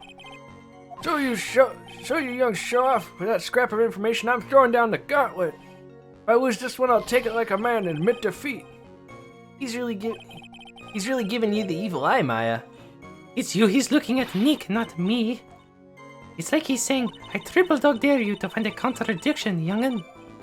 I guess I'll just have to rise to the challenge then. Okay. Let's look at the crime scene photograph. The vase is standing up. I hit the button. Mr. Kudo, this is a photograph of the crime scene. So what? Look carefully at the table. The vase is there, intact. Lost your tongue, Granddad?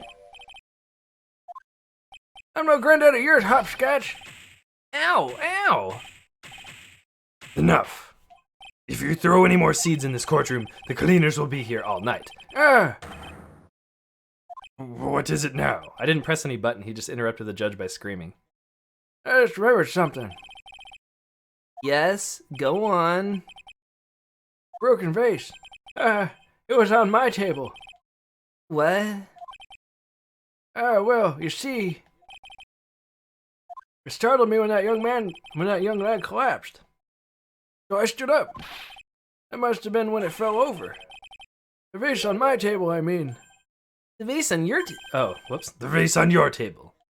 Yes, it was on my table. That's how my groin came to be completely soaked.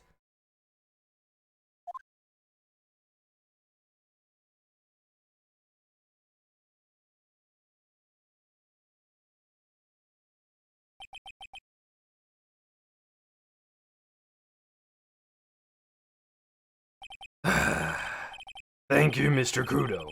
You've certainly earned your kudos for today. I'd like to ask a question now.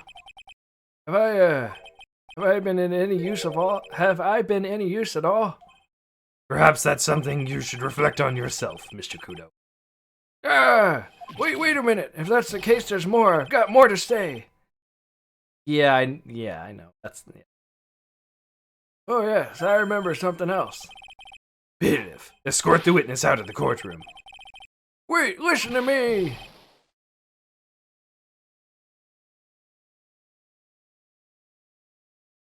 Well, we seem to have been considerably sidetracked.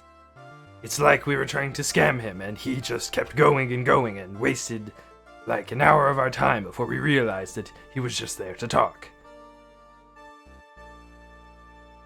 No, it wasn't a joke in the game. And I am still not in a position to deliver a verdict. The defendant had not been positively identified as the waitress in question. Additionally, there are two disparities in the testimony we have heard thus far. The mark on the coffee cup that the victim supposedly drank from with his left hand, and the earpiece, which was inserted into his left ear, out of which he couldn't hear. Wow, Nick, you did it. I therefore require both the defense and the prosecution to further investigate the facts. Yes, Your Honor. There is one more thing before I call today's session to an end. One more thing, Your Honor. The witness we have just heard from. He is most insistent that his testimony should be of use. So he summarized it accordingly into this statement. Okay. You may each have a copy of it if you wish. Whatever. The prosecution doesn't need props like that. Godot's really mad, huh? Yeah, I would be too. Very well. Here you are then, Mr. Wright. There are 3 copies, my own, yours, and Mr. Godot's. Yes, Your Honor. When the incident occurred, I broke the vase at my seat. I'm sorry. I'm sorry? This isn't a testimony, more like a 5-year-old's apology. What the heck are we supposed to do with 3 copies? That is all. This court is adjourned. So yeah, he just wastes your time. He wants to just keep talking. And they finally kick him out of the courtroom, and he's like, wait, use my testimony, and he writes it down, because he won't shut up. So, anyways, that's the part of this case that I don't like, and we are now past that part. So I think the case gets a little more interesting from here. I am going to go eat. I will be back in like, I don't know, 10-ish minutes, maybe less, hopefully less. And then I will continue. BRB.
Thank you again.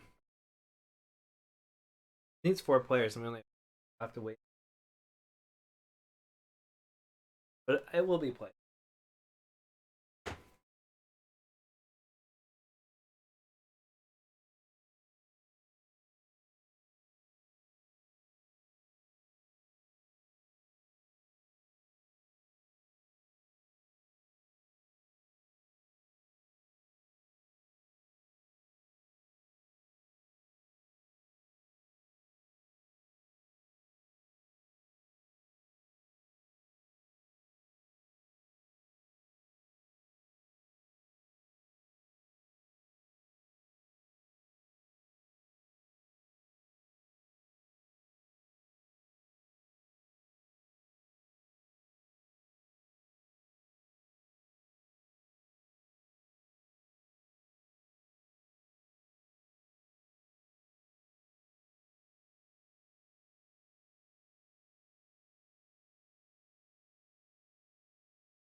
Ow.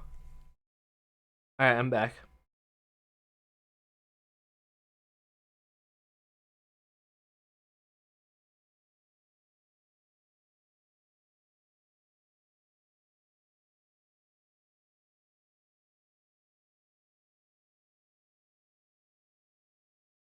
So, how do you think the trial went this morning? How do you think it went? It got a bit crazy in there. I just wonder, that killed our chances. Yeah, it just like kicked my foot on the desk. Yeah, I guess it did get out of hand. Mr. Kudo's testimony did nothing to help us. Plus, now we don't even know the identity of the waitress who laced the coffee. All we know is what old Mr. Kudo saw. Apron, straps, and a ribbon. And that the victim was wearing an earpiece when his eardrum was ruptured. Talk about a terrifying case of contradictionitis. Time to play doctor and find ourselves a cure then, huh? Yeah, it was good. I had 4 tacos. Yeah, we got to find one for Maggie, or she's going to have a terminal case of guilty. I could go for a 5th, honestly, but I'm good.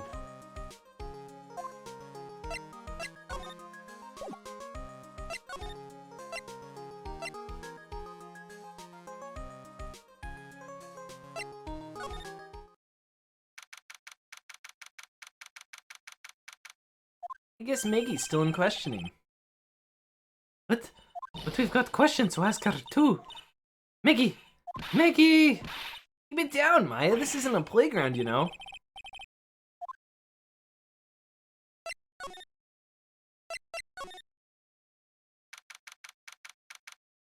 Empty as usual. Yeah, and it's lunchtime too. That's it. Come on, come on, come on.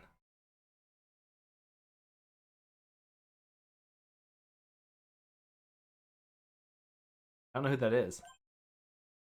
That sounds like... No, just call an 8, pal. Come on, I know you can. He's getting really worked up about something. No, that's the wrong number. Ah, looks like an 8 would have only netted me $5 anyway. What a whip-off. What's the problem, Detective Gumshoe?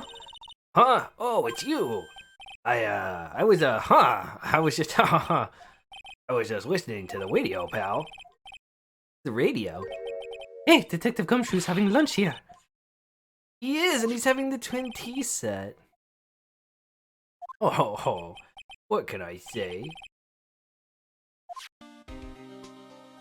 Today's trial. This is a nightmare.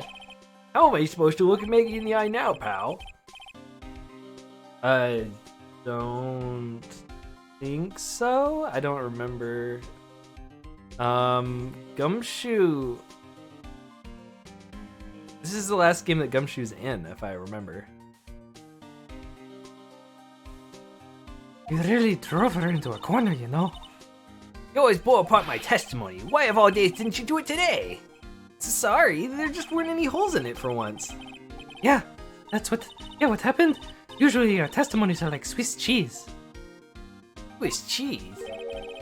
Would he have preferred crumbly like aged Parmesan? Anyway, this case has already been ruled on.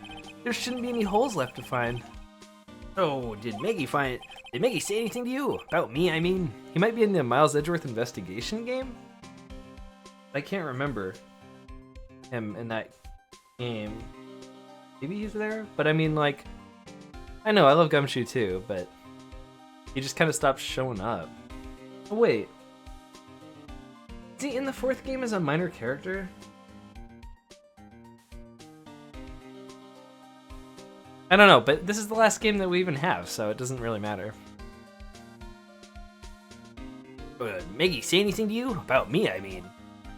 Well, how did she put it again? I can't believe Detective Gumshoe. I hate him, sir. I mean it. I don't ever want to see him again, bruh. Something like that. I don't ever want to see him again, bruh. There we go. Something like that. Whoa. Whoa. Please, Detective Gumshoe, I didn't mean. Why? Why is this happening? He's banging his head against the wall. Nick! Oh man, poor Gumshoe.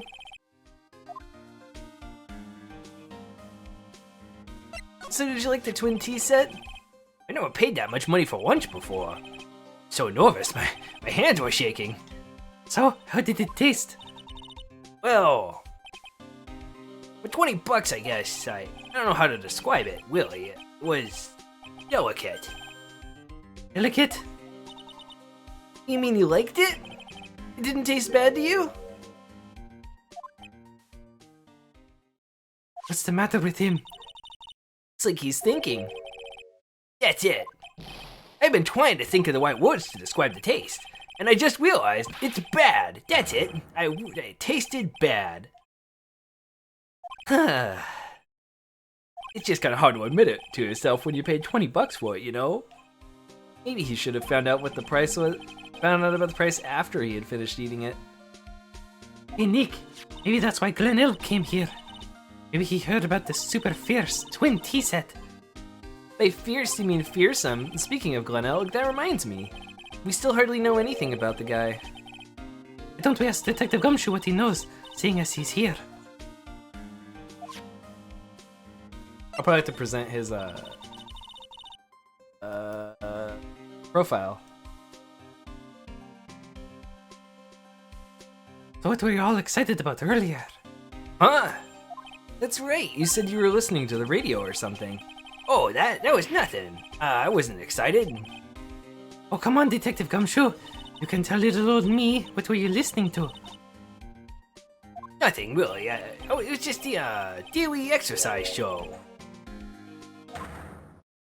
With Will Powers on a mask. What the Cyclock? Ha ha ha ha. Hold on. This one special's lobster sure is great. That's how you know he's lying. And why are there tears in your eyes? Okay.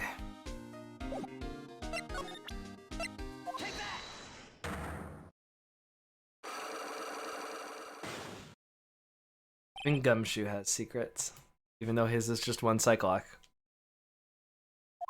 Alright, Detective Gumshoe, tell me the truth. What were you listening to? No way, pal. Now that you've made a big thing out of it, I'm not gonna tell you. We'll see about that, pal. Considering the noise you were making while you were listening, it's pretty clear what kind of radio program it was. I'd say it was related to... What, is it? Oh, right. We have a lottery thing, right? Lottery ticket. I'm right, aren't I? You're listening to the lottery results, weren't you? You thought you'd try to win big just like Glen Elk did. It's like you could see right through me! Huh? I cracked him already? See, pal, that's why I said it was nothing.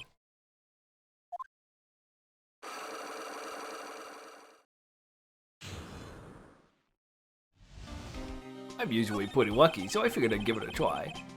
What's with everyone in the lottery? So, how did it go? I won 50 cents. It'd be better to win nothing at all than a half a lousy buck. I was so mad. Yeah, I know the feeling. Bought the same kind of ticket as Mr. Elk, see? They got this special radio show where they announce the winning numbers. Even do the drawings live on air. It's pretty intense, pal. I bet that's what Mr. Elk was listening to on the day he was killed. Yeah. Oh, yeah. What time is it now? It's just after 1:30. And are the lottery results always broadcast at the same time? We're gonna figure out stuff about the time now. Yeah. Look, I got this flyer when I bought the ticket. Millionaire Radio. Most thrilling 10 minutes of your life every Monday at 1:30. Millionaire Radio? That sounds cool. Want to try it, Nick? Then buy a ticket, Maya, with your own money. Nick, you know I don't have real money, I just have Curain Village money. It doesn't do anything. They call it fake, Nick. Nick!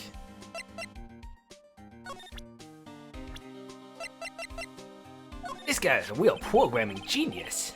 They call him the walking computer at the place where he worked. What happens when he crashed? What happens when he crashes though? Does he just stop moving all of a sudden? Oh, like a computer crashing. He wasn't literally a computer, Maya. But Dun, dun, dun, dun, dun. Anyway, there was nothing between Maggie and the victim. Yeah, that's what we found out yesterday, too.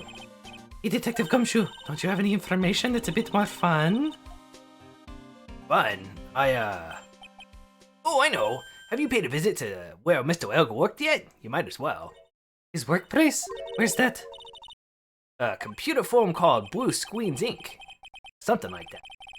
Sounds like a real stable company. These could be fun, Nick. Let's go. Computers aren't really my thing, Maya. We'll be fine. I know all the high-tech stuff. I wonder about that. Just around the corner from the joint. You should take a look. From this joint. Everything's really close by. A computer firm named Blue Screens Inc., huh?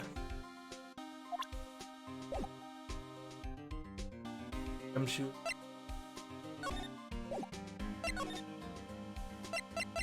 Oh yeah, there's some lady. Blue lady?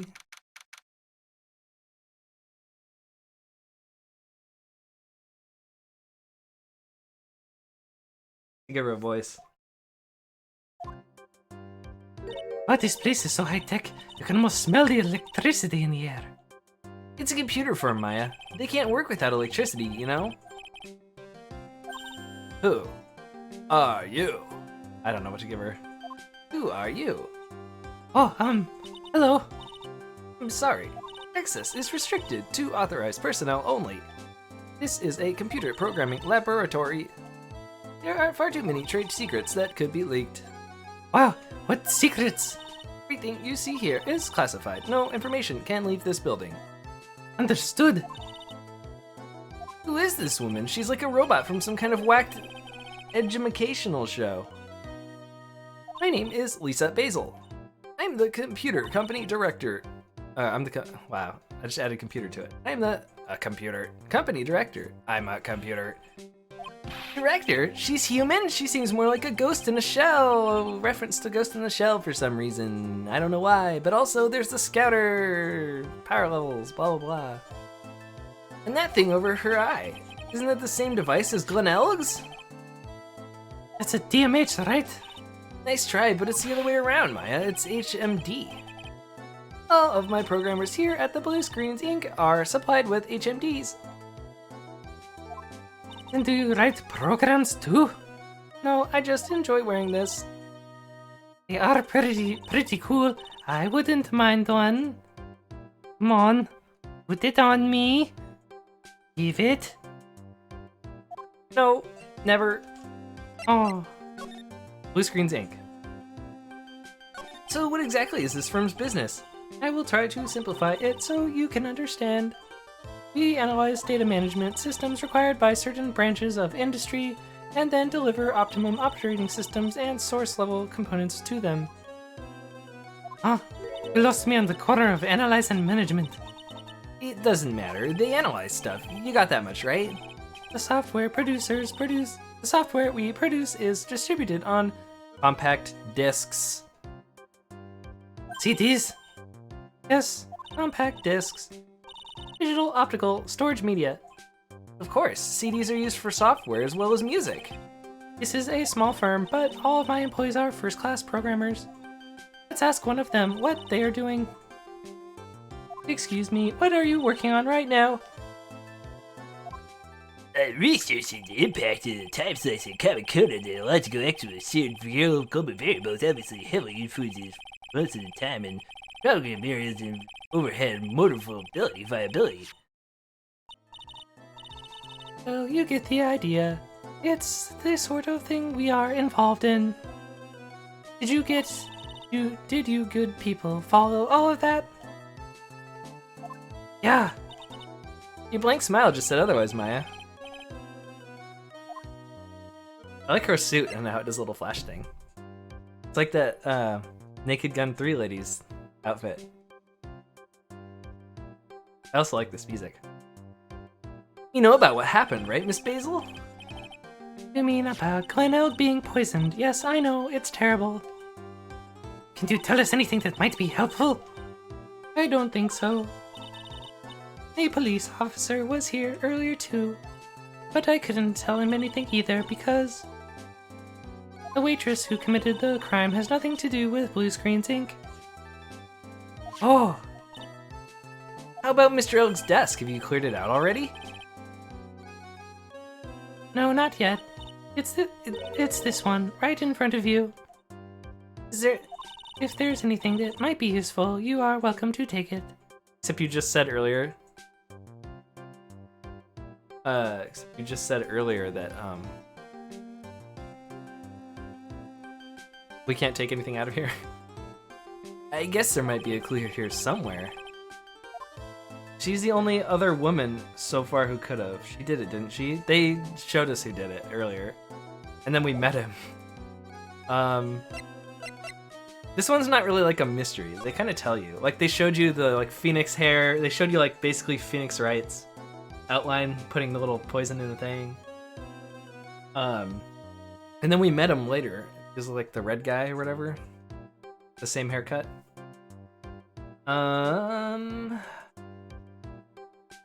Examine the desk. I'll talk to this guy. He's really pounding that keyboard, isn't he? Wow, I bet that's where the pro in programmer comes from, huh? I guess I shouldn't be resting on my laurels. Got to expand my skill set and all that. Learn to code, as they say. Yeah, that's a good idea. You just forgot. Maybe I could become old CD's apprentice. And what about your spirit medium training? Oops.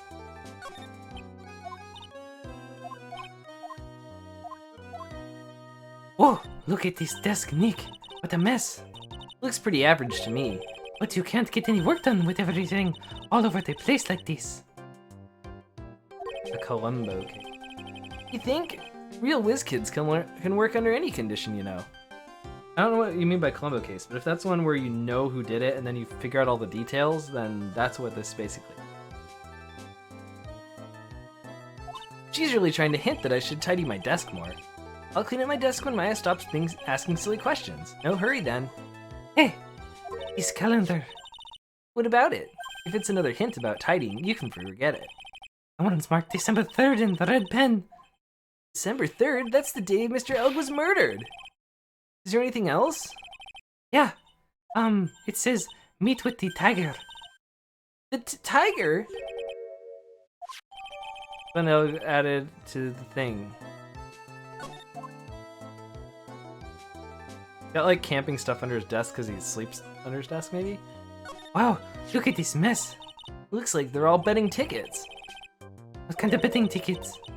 We're betting on which horse will win a given race. They're horse racing tickets. Oh wow, his drawers are stuffed full of these. Like Columbo episodes, you see you did it first, then you follow the show and he finds the clues. Monk did the same thing sometimes. Oh, interesting. Did not know that. Looks like they're all losing tickets, though. Glenelg's losing horse race tickets gathered up. There's over 500 of them. This many tickets would get you what? A buck down at the recycling center? Only in Japan would you get paid to recycle. Or Colombia. That's a thing too, I think. I mean, we get paid for bringing back bottles here, but we also taxed on. But I didn't know you were so hard up that you would try to profit from the dead, Nick. I'm just taking them as evidence, Maya. So, lady, what do you know about horse racing calendar? Would you mind taking a look at this? I'm sorry, that data is super admin restricted desktop access password protected. Super admin restricted desktop access password protected? What is this madness? No, Maya, that's Sparta. She won't tell us unless we say the right code word. Right, the code word, huh? Sesame! This is Sparta! It's not Sesame or this is Sparta, then it must be her mother's maiden name. That's how it always is. There's no point in having a password if it's always the same thing, Maya. Guess she just doesn't want to talk about this. Maybe we should focus on asking about Glen Elg. What do you say? Let's see. Examine stuff. Literally do the thing that Maya just told me to do. Talk to him about Glen Elg. That was funny. Could be. About Mr. Elg. He was a top programmer. I would even say he was a genius. But he did suffer from one or two personal bugs in his personality. I said that wrong, but whatever. Oh, like what? He was a bit of a loser. Perhaps would be the best way to describe it. That's what got him into trouble. What's the matter? He was a top programmer. I would even say he was a genius. So he was really no trouble at all. A model employee. Hey, wait a minute. Just now you said something about him being in trouble. We gotta find out what exactly this trouble is. About Mr. Elg. Was he in some kind of trouble? I'm sorry, why would you think that? I thought you just said something about that now. You said he got himself into trouble because he was a bit of a loser.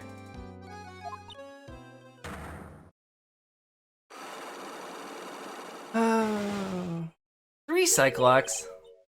Yes, Mr. Elg is like every other man with his own pile of secrets. Is that a reference? Is that a reference to Castlevania? That's so random. Yeah, okay. What is a man? A miserable pile of secrets. That's what he says.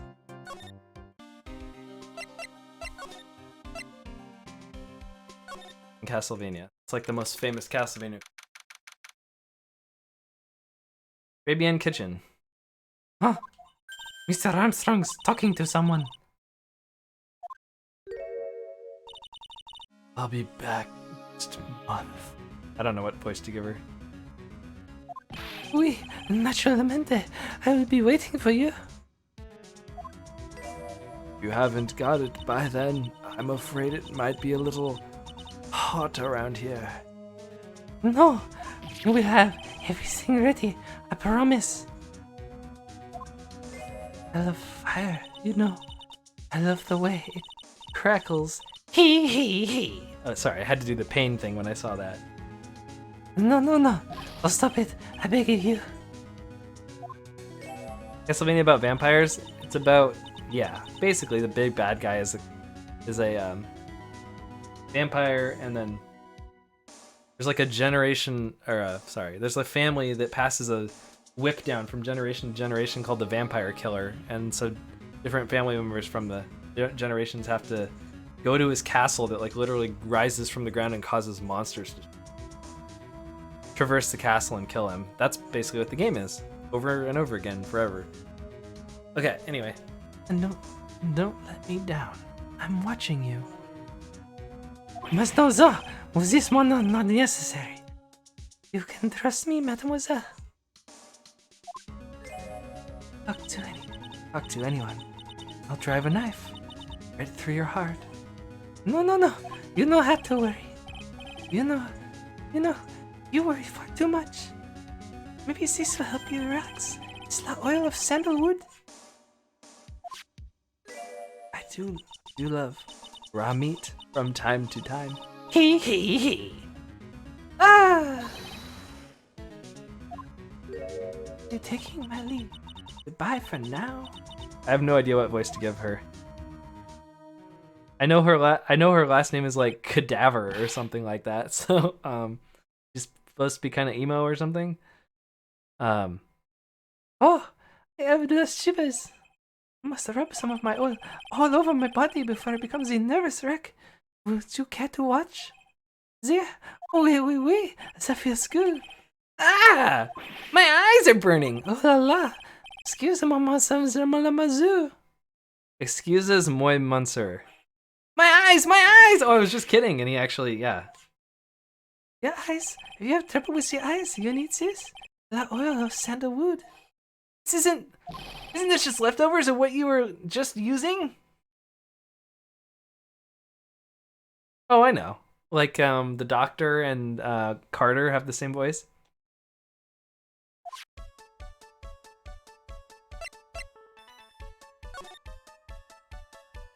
You don't exactly have many customers, do you, Mr. Armstrong? No, you are right, monster. But perhaps that is the perfect time for you to visit me, no? That way I can give you my undivided attention and cook for you a love dish supreme. Putting on a brave face, huh? That's what girls do, Nick. But you are right. Business is very difficult these days. He was like, I must put the oil all over my body. And then he was like, wee wee, or something. And Nick was like, my eyes, ah. Carter Peter Schmidt and the doctor, yep. Business is very difficult these days. You are right. Business is very difficult these days. Perhaps the name is the problem. People do not understand it. They think it is Trey. I just wanted people to think that my restaurant was exclusive. But they think you just serve fast food on cheap plastic trays? Nick, That's the kind of thing that could make a girl cry. have you forgotten that Mr. Armstrong is a man, Maya? But this restaurant is my life. It's everything to me. I will defend it to la finale. No one will take it from me. The woman just now. So who was that? Who was that masked man? No, I didn't. Sorry, that's Godot. Who was this woman you're talking to? Oh la la, you saw that? Well, yeah, sorry. So, who is she? She looks so polite and graceful. Is she your girlfriend? Polite, graceful? And she likes raw meat and fires, right? Back next month. Wait, Why are we, what? This is literally the same conversation. Why are we going back to that? What? Why are we doing a flashback? There's a man, Phoenix. Well, he just saw him. oui, not your lament. I will be waiting for you. Haven't got it by then. I'm afraid it might get a little hot around here. No, we'll have everything ready, I promise. Now that I think about it, hey Maya, I think it's pretty clear what kind of conversation they were having. You think so? Well then let's show him a piece of evidence and see what happens.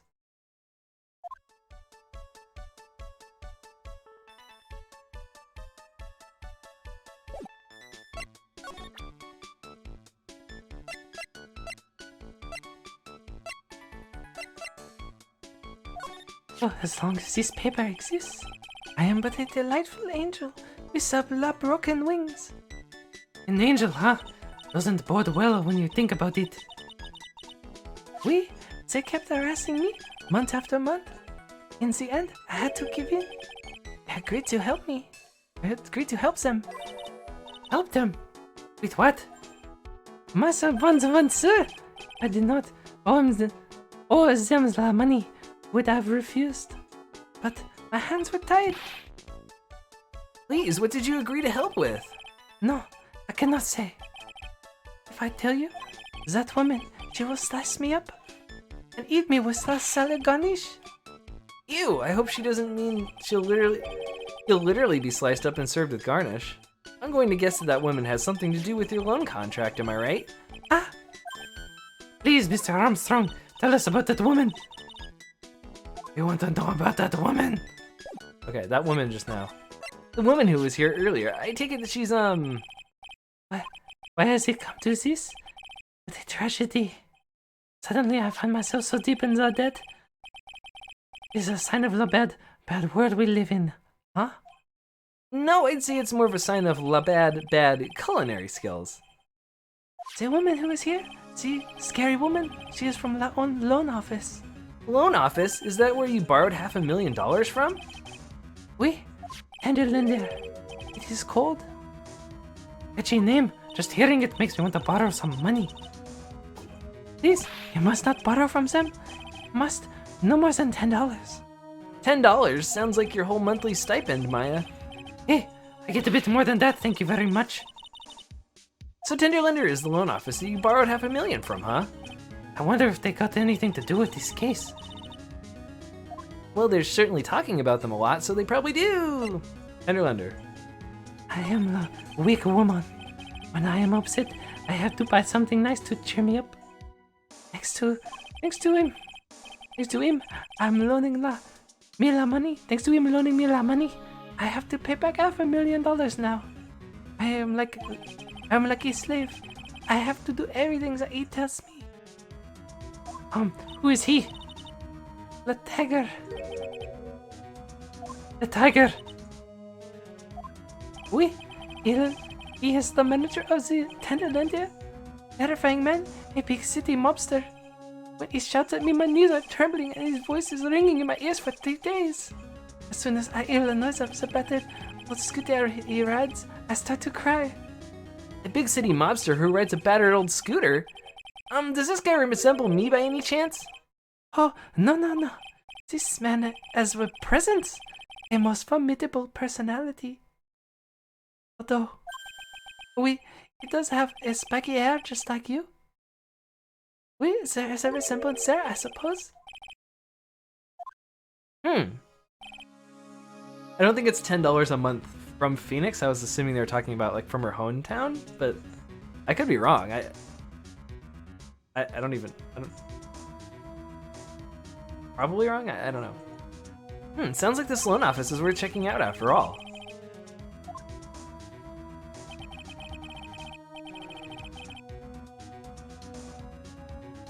But yeah, that's total slavery if that's what she's getting paid to work for Phoenix. Phoenix, give my sister a raise. We want to visit the Tenderlandia. It's just beyond Vitamin Square. I like how all these things are right near the same area. Hey, Nick. If you need money, I can loan you some, as long as it's less than $3. Thanks for the offer. Just beyond Vitamin Square, huh?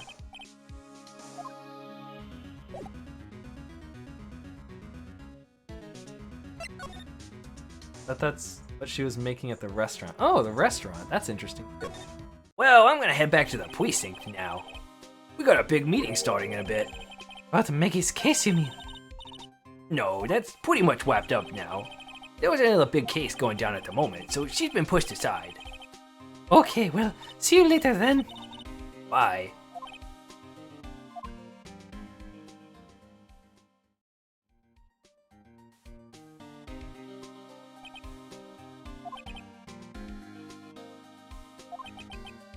You better get going, detective, or you'll be late. Actually, I kinda got a favor to ask. A big one. A favor? Yeah, it's for, Maggie, actually. I was kinda hoping you'd give this to her for me. What is it? The lunchbox. Got up early so I could make it. I've been real worried about her. She looked like she'd lost a lot of weight. Detective Gumshoe. How many weenies are in here? There's not a person on earth who can down this much meat. Think? I love weenies. I can't get enough of their tender juiciness. So will you give it to her? Took me ages to make, so would you? So please say you will, pal. I can't exactly say no, can I? Gumshoe's lunchbox given to Maya to carry. A tenderly handmade lunchbox fills the stomach with love and plenty of weenies. Maybe I'll eat it myself if I get hungry. Don't forget, okay? I'm counting on you to give that to Maggie. He's finally gone.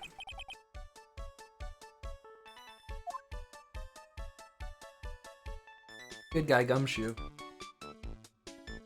What a nice guy. That ain't nice. All right, so now we get to go to Tender Lender. Oh, he said it's by Vitamin Square, so I gotta go to Vitamin Square. January 7th, Vitamin Square. Don't see any sign of Mr. Kudo, do you? Maybe he went to buy another ton of bird seeds. I was kind of hoping he wouldn't be here anyway, at least not for now. Besides, any more seeds today and I'm liable to turn into a real phoenix.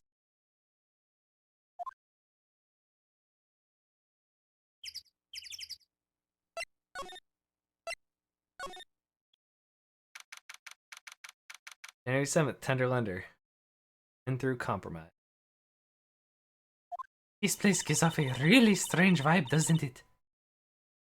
Looks like the tiger isn't in his lair. And that is, as they say, a very good thing. Welcome. Gulp. Talk about a creepy voice. It makes your soul want to shrivel up and die. Here, we discuss alone? No, not exactly. Manager is away at the moment. Quietly, please.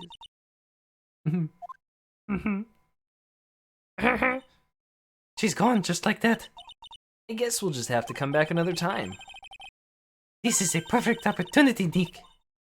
This place reeks of suspicion. Come on, Nick. Let's take a look around, okay? Do you think it'd be okay? Of course. No one will ever know. Coffee. Ah! I'll leave it here for you to enjoy quietly. Yes. Oh, yes, thank you. Do not touch the desk, please. She's calling you out, Maya. Nick, let's get out of here. Now she wants to get out of here. Okay. I have to look at so much stuff in here, so I'm just gonna start looking. What is this? It's a punching bag. What? No way. You wouldn't catch me walking around with a bag like that. What do you mean, walking around? The design's gross. The design's gross to start with. It's really impractical. And why is it called a punching bag? Don't people know messenger bags are in? I knew it. I was right before back at the très bien. Paris fashion is more my thing. I really hope she's pulling my chain on this one. Does that say Ted? Tend? Oh, tend, like tend Erlender. Oh, that's like such a traditional Japanese thing. I've seen that somewhere like before, many a time. Is that's what that's supposed to be? Okay. Let's see, this round doll is called a Daruma, I think. I figured I'd read a book or two and become more cultured in case you're wondering. You mean you aren't making stuff up for a change? I bet you also didn't know that no matter what, he'll always right himself. Go on, Nick, give him a good shove. Only if I feel like dying. Now, this yellow thing, it's a Japanese chess piece. I think it's a king? Not that I'm an expert or anything, I'm more of a reversey person, you know? Assuming she knows what she's talking about, these aren't exactly your typical mobster wannabe items. They're not trophies, are they? Gulp? Hey! There's a piece of paper sticking out from under here. She's talking about that thing right behind her head. For some reason, you probably know this from watching anime. Like, that thing is a king or whatever she was saying for chess, because they just have they don't have them shaped like we do. What is it? A repair bill? It's like he did some repair work on his car. Does he even have one? $15,000 to replace a bumper and a light? That's insane! The car's registered to the Cadaverinis? Huh? So it's not even the Tiger's car? Why would someone else's repair bill be on the Tiger's office? A car repair bill for $15,000 paid by Tigre to the Tiger or whatever, to the Cadaverini family.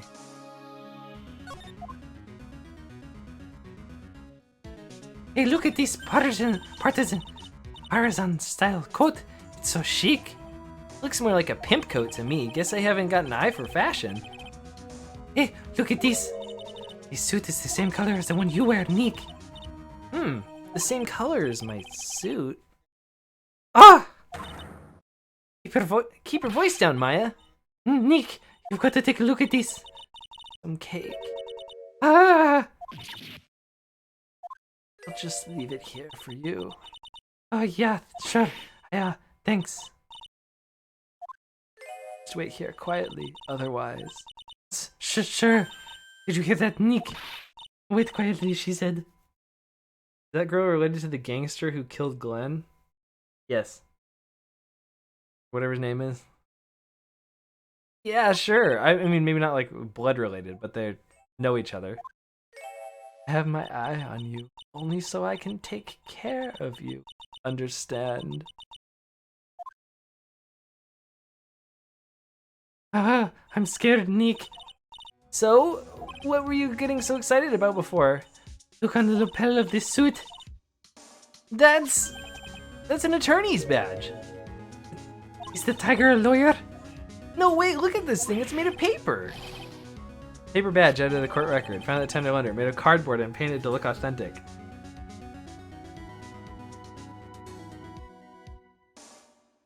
For some reason, your badge suddenly looks really cheap to me, Nick.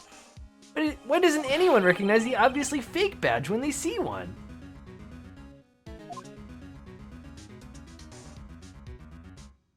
that drugs on the ground? Oh no, someone's dropped all the drugs on the floor. That's going to be a nightmare to clean up. Yeah, it's all over the rug and everything. Accidentally knocked over the really big space heater once. Cleaning up was such a pain. It was one of those super antiques where you have to burn a lot of charcoal. How did she manage to knock one of those over? Aren't they supposed to be super heavy? Oh hey, there's a book of matches here too and the drugs. Matches, huh? Places don't give those out much nowadays. Hey, wait a second. What is it? Look at what's printed on its cover. It says Très Bien. Très Bien matches added to the court record. Matches for advertising found at the tender lender. These matches could come in handy. We might be able to use them. Yeah, a pilot light for the office boiler keeps going out. I was joking about the drugs. It's just an ashtray. Swing and a miss, Maya. Swing and a miss. Probably a reference to something, I don't know. There's a CD player on the desk, but the desk is so loud, it's a wonder you can hear it. The lid's open. I wonder what kind of music the tiger's into. You finished the coffee. Ah! Oh, sorry. Ah! Yes, thanks. It was lovely. Oh, Drank it all? he.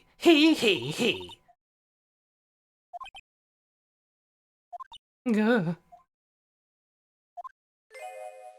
Anything else that doesn't belong to you?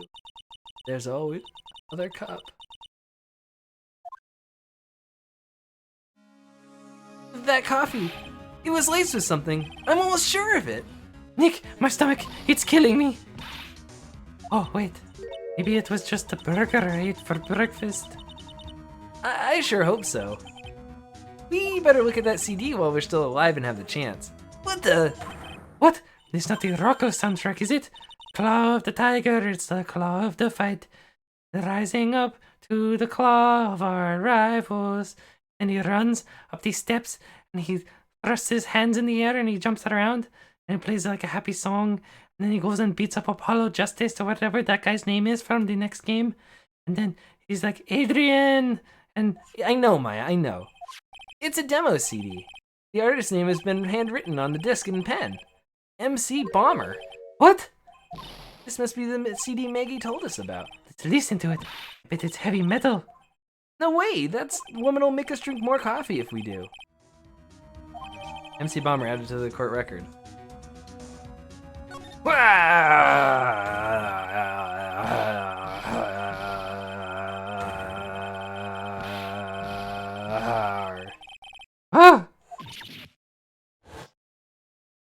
Out from under the desk, Maya. What are you snooping about? What are you two snooping about at my office for?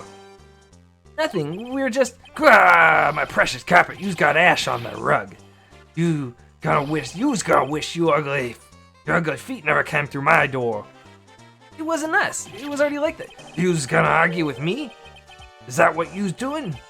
You think yous can take me on? I'm gonna flatten yous two like pancakes and turn yous into my new rug. Ah! Oh. On Tigre. Back. Ah, that voice. It's like evil seeping into your head through your ears. I'm sorry, Don Tigre. I knocked over that ashtray earlier, and...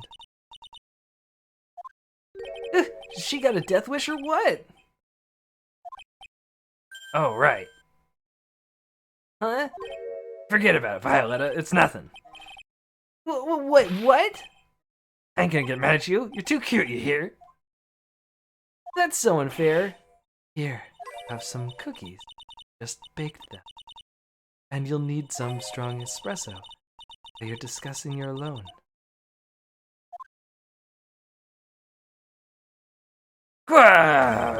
Fennec's right. Yes? You was either crazy or plain stupid to chase after me. I worked so hard, but now you's gonna come mess up my plan. So it was him. He's my phony. Have it, I don't care. No one gets in my way. What? I mean, excuse me? Ha ha ha. You should have left a little girl at home, right? I have a few things I want to ask. Rawr! Ah! No questions. This is the last time we meet. Wait, please. It was pretty weak, Nick. You waited until he was out of earshot before you shouted after him. Like you're one to talk. I didn't hear you scream hold it either. Espresso. Ah! And cookies. This woman definitely is not good for my heart. Now, what was the tiger called? What was the tiger called her? Violetta? Talk to Violetta. So, I'm kind of curious about your company, Tender Lender. The warm and friendly atmosphere you'd expect from a family-sized business. A constituents rate on a conscientious rate of interest, an attractive repayment policy. Why do I get the feeling this sentence is not going to end well? We will tenderly lend you that little bit extra here at the Tender Lender. Hey, Nick. Things are a bit tight for Raitenko at the moment, aren't they? I mean, there's that $500 you owe me from the card game for starters. Why don't you take out a loan? Would I take out a loan at a place like this? Not so much. Would I like to take out a loan at a place like this? Not so much. Tender Lender is on your side. Nationwide is on your side as well, but we're suing them. Hey. So, let's say I'm late out with the payment. What happens then? Give you more coffee. Strong coffee. Right, I think I'd rather skip town. They give you strong coffee if you're late on your loan. Saying. Just saying. Hey, just remember, I can make a strong coffee too, Nick. Strong tea as well. What happened? So, do you know more about the incident we're investigating? What incident? Well, a man was poisoned in a restaurant from strong coffee the other day. That incident. Let me see. I was here that day with the manager. The manager being the tiger? Curio Tigre. Yurio. Tigre. Tigre? That's where tiger comes from. Zina Yops. Got a real name, Nick. Hurry up and find out more about him.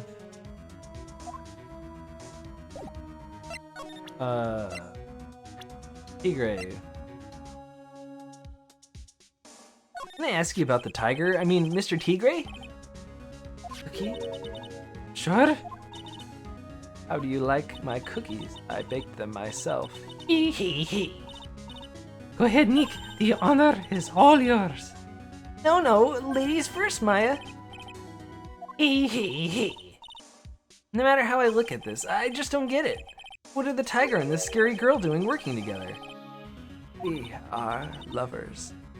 That's not exactly coming across in your tone of voice. And I owe Don Tigre my life. He's the one who saved me. Tiger saved you? Let's address him properly as Don Tigre. Otherwise I'll have to... Okay, Don Tigre, of course, I'm sorry. He saved your life. I'd sure like to know how that happened. Very frail, you see. Just recently I died. Once. Hee. You died? About 4 months ago. Doctor said to abandon all hope. What is this song? I don't even recognize this song. Like it.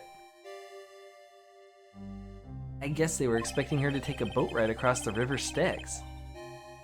But Don Tigre, he saved me. Gave up everything. Everything? I found out what he had done for me. I was happy. No offense, but I'm finding that a little hard to believe. Decided I'd pay him back with my life by serving him coffee and espresso. I still wonder what's in her coffee. About what's in her coffee. So, is that why you got a bandage around your head? Hee. This head bandage. Yeah, she's supposed to be like emo or something. So, what's the story with that bandage? Put it on after the operation. Operation? It's just a little injury. A little fatal injury. Hee. fatal injury. I could have conjured you up and spirit channeled you. Maya just suffered one herself by the sound of it. So that's the injury you were talking about before when you said you had died once?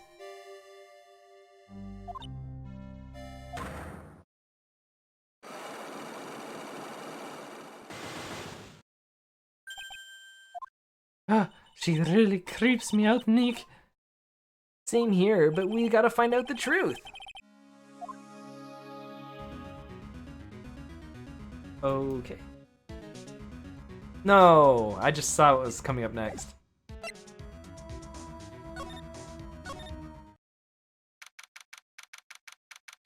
There he is. Old Sadie's back feeding the pigeons again. There, take this, and take that. Get out of my park. Like I thought, he's really mad. Come on, Maya, let's just keep your head down. Or just keep your head down and we'll sneak away while we still can. What? Why? Hello, old man. What are you doing, Maya? Huh? Ha! Hey, he just turned his back on us. I'm not surprised. I bet I really hurt his pride in court this morning. Hey, Mr. Kudo. Ha ha! Ha ha! Pigeon, Look, we really need to talk to you, all right? Out with the demons! In with the good fortune! Ow, ow, ow, seeds, shell splinters, painful. I always knew you were a demon, Maya.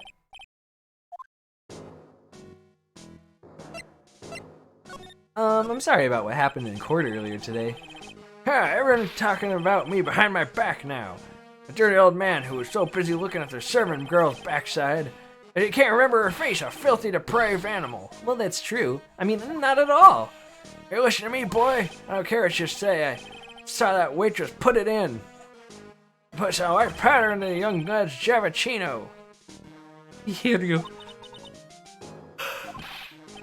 And another thing. The young layabout was wearing an earpiece. On the same side of the lens of his broken spectacles. On the same side as the lens of his broken spectacle. Oh, yeah. We're really sorry. I made a little mistake about the race. So what? I know what I saw. I'll tell you. Okay, take it easy, please, Mr. Kudo.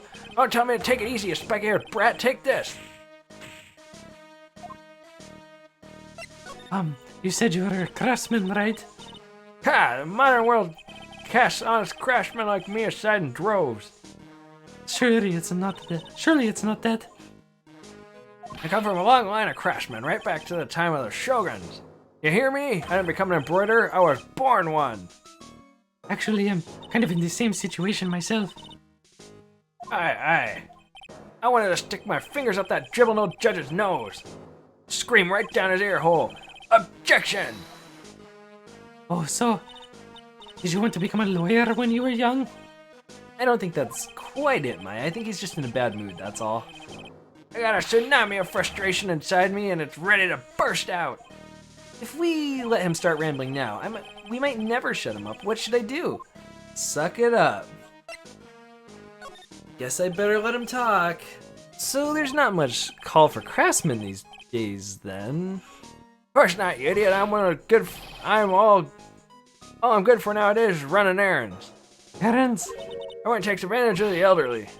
Buy some bread, Gramps. Take the dog for a walk, Granddad. Feed the pigeons, old man. What am I, some kind of 2-bit community handyman? Well, Buy some bread. Now that I can understand. But what's the point of feeding some seedy pigeons? Why don't people say what they mean? Get lost, that's what they're trying to say. Oh yes, I'm just an inconvenience, you see. At home, at that restaurant, I just get in the way, don't I? I'm sure you don't. Wait a minute, what did he just say? At home and at that restaurant? Hold up.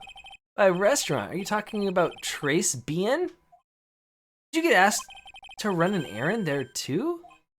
Yes, I did. The very day that young brat was poisoned, they asked me to put some poison in his cup. I'm just kidding. He didn't say that. What? The errand. So on the day of the incident, what were you asked to do? Glad you asked, boy, because I'll tell you what I was asked to do. All of a sudden, that young lad slumped over the table. Servant girl collapsed. I broke that vase. It all happened so fast. I was in a bit of a daze, you see. And the owner shouted over to me. Excuse me, you call the police? Calm yourself. I should have said back, but I didn't think of it at the time. So, did you end up calling the police? Can you imagine that? Some crazy accident happens and someone's like, call the police, and you're like, Screw off. I don't know. Like I said, I was in a bit of a daze. Did you call them on your cell phone? Or did you use the payphone like we discussed earlier in court? Ha! Do I look like I have one of those newfangled thingamajigs? I'm not looking for a payphone, of course. You went looking for one? Couldn't find one right away, you know. Wandered around for 5 minutes or so. 5 minutes? So for 5 minutes after the incident happened, Yesterday, the owner was at the Trebian on his own. why didn't you mention this in court this morning? Well, I would have if you'd given me the chance.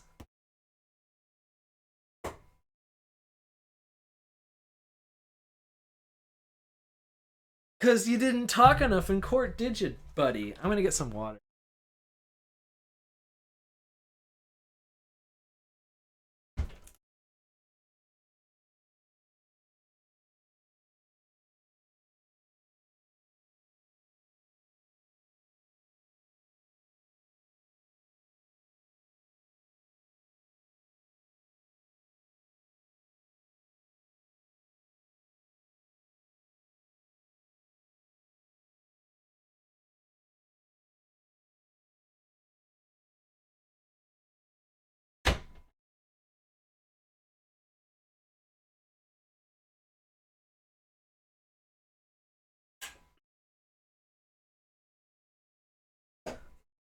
But yeah, now he's telling us useful stuff now that we're out of court, and he had plenty of time to talk about it, but he just didn't. Like I said, this case gets interesting once we're past him, which is kind of, the stuff after he testifies and won't shut up. But y'all bullied me out of the courtroom. Thank you, Mr. Kudo. You've clearly earned your kudos for today. Wait a minute. If that's the case, there's more. I got more to say. Oh, yes, I remembered something else. Bailiff, escort this witness out of the courtroom. Not my fault. You're the ones to blame. You could have at least told us before we got to court. Is it really that important that Mr. Kudo was the one who called the police? What's important is the unaccounted time before the police arrived. The victim was dead, and Maggie was unconscious. Which leaves that man, alone in the restaurant. Mr. Kudo might have been chased out by the place on purpose. What do you mean? Maybe a certain person didn't want him to be in the restaurant. Like, remember that time you were framed for killing that Dr. Gray guy or whatever? But then, Morgan Fay or whatever her name is, kicked us out of the room so she could, try to frame you for murder?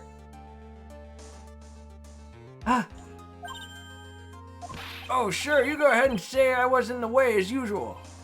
Suppose I could have been getting myself covered in pigeon poop instead, huh? We need to get more details about exactly what happened. From Maggie and from Armstrong. Not from him. In fact, let's stop talking to him. Screw that guy.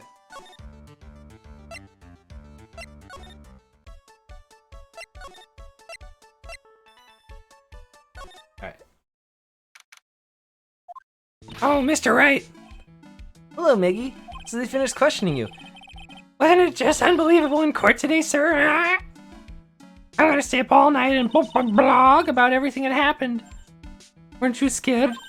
It was pretty touch and go in there. Yeah, but you totally nailed that old man. Well, he was all over the place with his testimony. He's not the only one. I can't... Gosh, I have to, find her voice. I don't know why. Not the only one. He's not. Toucan Sam. I'm Fat Albert. But her voice is up here, so she's like, Not the only one. Not the only one. Huh? What do you mean? Everyone else's testimonies don't match up either. Not with what I remember of the incident, anyway. It's not quite right. Is it possible that she's the one misremembering things? Contradiction. Maggie, you know you said that everyone else provided testimony that doesn't match up with what you remember? Yep. There's just many things that don't add up. There's just many things. There's just so many things. There's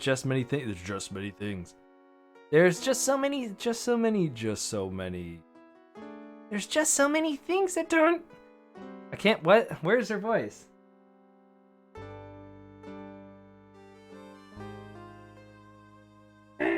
Mr. Wright. Mr. Wright. I can't like drive. I need to. Sorry if this is annoying.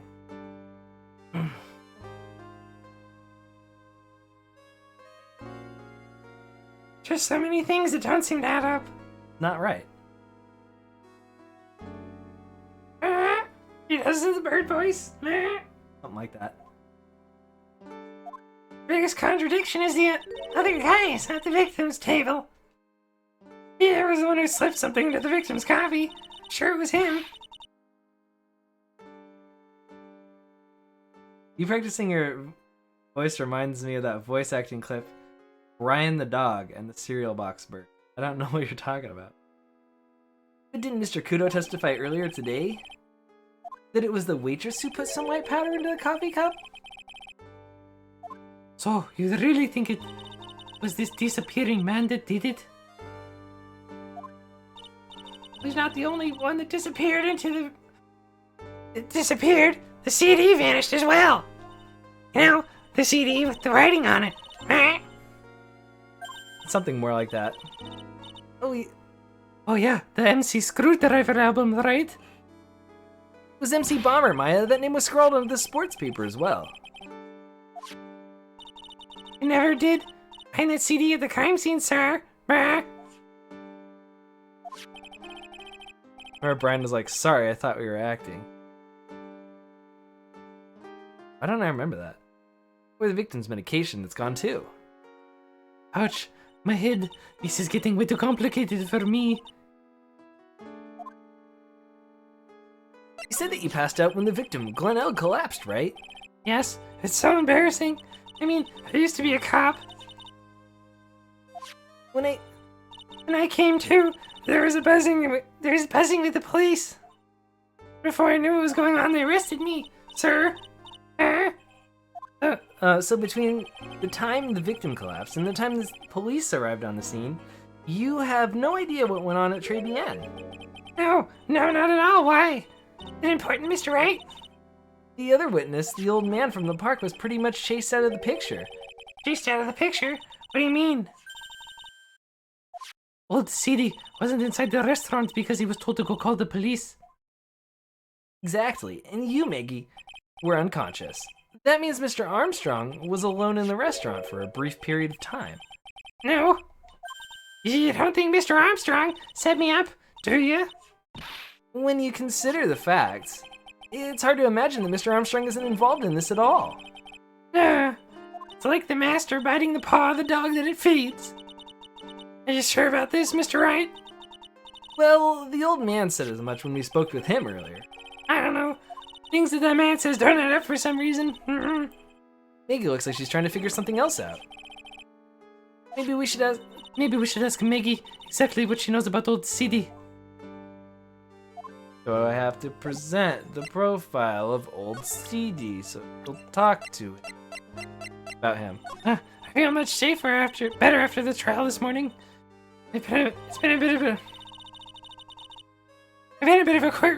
in a bit of a courtroom proceedings addict for years now. Goodness, I could not read that line. Feels like forever since I saw a witness as slippery as that old man. He's not really that bad of an old man, though. Still, I feel a bit uneasy. There we go. Oh, I thought you just said you felt much better. Maggie. Oh, Maggie. If there's something else on your mind, you gotta tell us. Especially if it has anything to do with Mr. Kudo or his testimony. Roger, I'll spill the beans and see what you make of it. Is there anything about Mr. Kudo's testimony that stood out as odd to you? Actually, yes. The fact that he was even testifying to begin with doesn't quite what? Well, when I took the coffee over to the victim's table, it's true there was another customer at the restaurant. Brr. Yeah, we know that already. It was Victor Kudo. But I can't really say it was an old man. Okay, then how about calling him a really old, middle-aged man? No, age isn't the issue. The other customer was a woman. A woman? Are you sure, Maggie? Well, I'm not 100%. Oh, whoops, I did my... Well, I'm not 100% sure, but I think so. So, what did this woman look like? He was sort of creepy.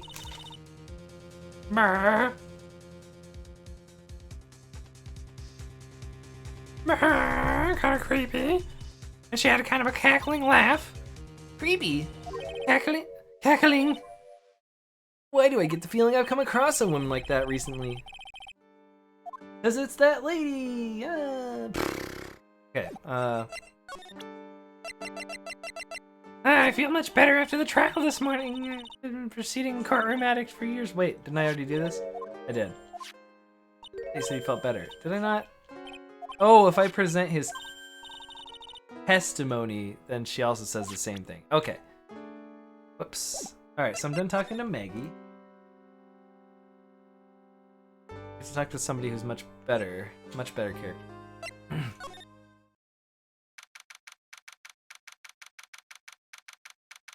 Looks like Gumshoe's not here.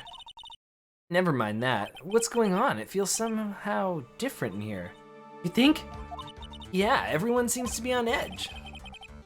What are you doing? Call in the officers for the briefing, quick! Can't you just shut down the station's servers? Chief, quit playing on the internet! But my email... Oh, wait. But my email pen pal, Elite Asian Princess... I don't know. Save it for later, I'm turning it off now! No! Elite Prince Asian... something... Everyone's keeping busy in here, huh?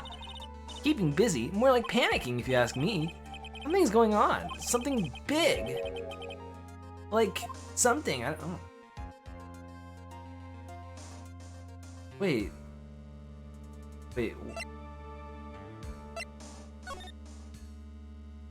This must be the chief of the detectives here. He looks lost, now that the power's been cut to his computer. Oh well, I guess I'll just have to write her a real letter instead of an email. Alternatively, you could write up some reports, just suggesting. Dear late Asian Prince, how are you? I'm okay. How was the show last night? Oh, what an awesome job. Maybe I should send in my resume and become chief. Hey, that's the police mascot, isn't it? It's so cute. That's the blue badger. It was my idea. I made it, and now it's the national symbol of the police. So what's with the pink one? It's new, right? She's not an it, Nick. She's a she, right, chief? Meet the pink badger. We already did this. So one's called blue and the other's called pink, but they're both called badger? Yeah, we already did this. Yeah, yep. Alright. So I thought Gumshoe was supposed to be. Criminal Affairs Department. Talk to Gumshoe. Did I miss something? Oh, I did. I forgot the one thing I wasn't supposed to forget. The lunch that Gumshoe made for Maggie. Oh yeah, I got something you're gonna love. Yeah, really? What is it? A lunchbox just for you. Here. Wow, a lunchbox. Weenies too. Can't believe it. Thank you, sir. Did you make this just for me, Mr. Wright? Nah, it was Detective Gumshoe. Who else would make such a nice lunchbox for you? Yeah, I was looking at the guide. I just missed one line that was like, give her the lunchbox. I forgot about it. And that'll make Gumshoe show up for the other scene that we're... Because he's going to be like, did you give her the lunchbox, pal? Or whatever.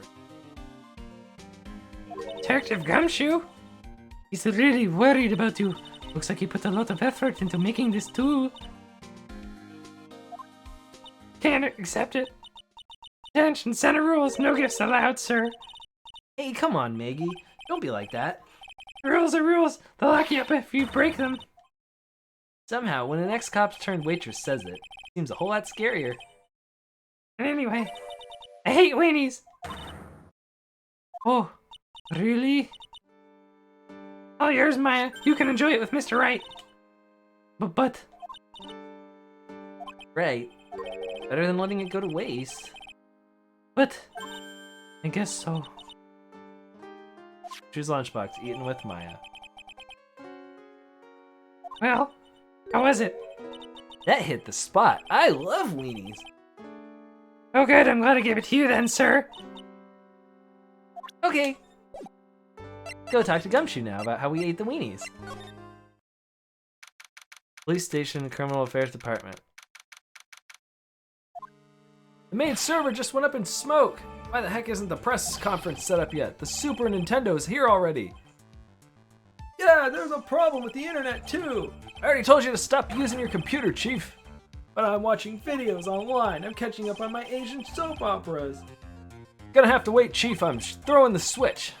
No, just when some young guy was going to confess to his son's hot-to-trot girlfriend. Wow, this place is really buzzing. Something must be going down. Something really big. Huh? What are you doing here, pal? Detective Gumshoe. You can't be here right now. You'll be whooped into the briefing if you stay. Huh? We got big problems here today. Why? What's going on? It's a virus! A virus! A virus? There's a virus whipping through the precinct's computer system. But I really need to ask you some questions. The Gumshoe. Okay. I'm only gonna say this once, pal, so listen up. Yes. No matter how poor you get, never borrow money from a place like this, you hear? Okay. He's talking about the tender lender. You got money trouble. Just go on a diet of instant noodles and hang in there. We're not thinking of borrowing money, Detective. We want information. Oh, is that all? Well, let's see. Tender is considered to be a fishier than average illegal loan shark. It's illegal. Why do you just let it? What? And it seems it went into trouble until just recently. Those guys have been pretty heavy-handed calling in all their debts. Really? Don't go poking your nose around in their business, pal. You'll really regret it if you upset that lady. Alright, I get the picture. Hey, wait a minute. What did he just say? That lady? Who's this lady he's talking about, Nick? We better find out what the story is with this lady.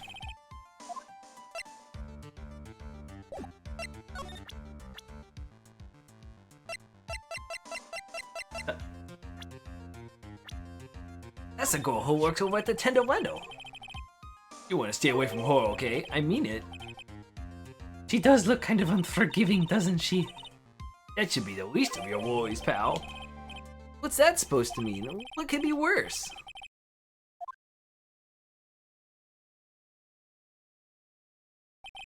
Her name's Viola Cadaverini. She's the only granddaughter of Udo Cadaverini, as you can see here in this picture. Rudo Cadaverini? Do you know who that is? Oh, Bruto Cadaverini. You know who that is, Nick? never heard of him.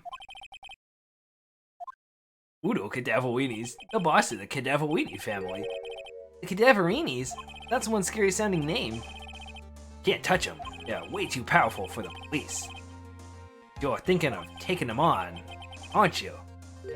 No, I don't remember saying I was ever going to. I better get some more info about the Gumshoe. I better get some more info out of Gumshoe about this family. I'm not sure if I really want to get involved in this, but who are the Cadaverinis? Who are they? A scary bunch of people, that too. You're a cop and you're scared? What's that about? Bust me, it doesn't matter if you're a kid or a cop.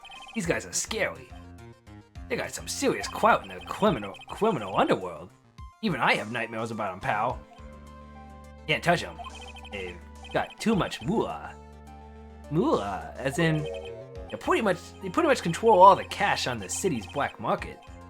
Black market, huh? And that includes tender lender, I take it. Sure, no one stands up to Budo Cadavellini. I mean, no one. Interesting. So, Viola's the granddaughter of some mafia boss then? Yeah, and everyone knows how much Budo loves his little girl. She means everything to him. So, So, how did she end up at the tender lender? I don't know, pal. But I heard she and the boss of the tender lender are pretty tight. right? That's what it said on a file I read related to Maggie's case. Sounds like a pretty important clue.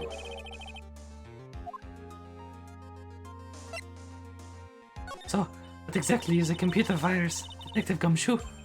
I don't know. What? Look, I just go with the flow, alright, pal? And here I thought the detectives are supposed to be somewhat knowledgeable. What's with that face, pal? You think I know what a virus is? Well, Nick, do you? Computer virus? Sure, I mean, only in simple terms, of course. Really? Wow, you know everything, Professor Nick. Yeah, I'm gonna call you Dr. White from now on. Hey, that sounds pretty cool. Don't you agree, Dr. Wright? Well, I did have to get my doctorate to get a law degree.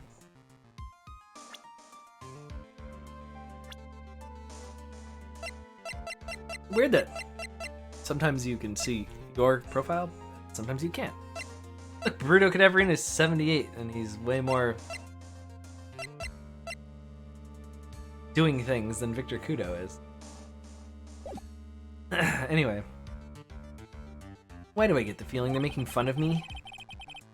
Okay, fine. I'm no expert, but I can at least explain the basics to the two of you.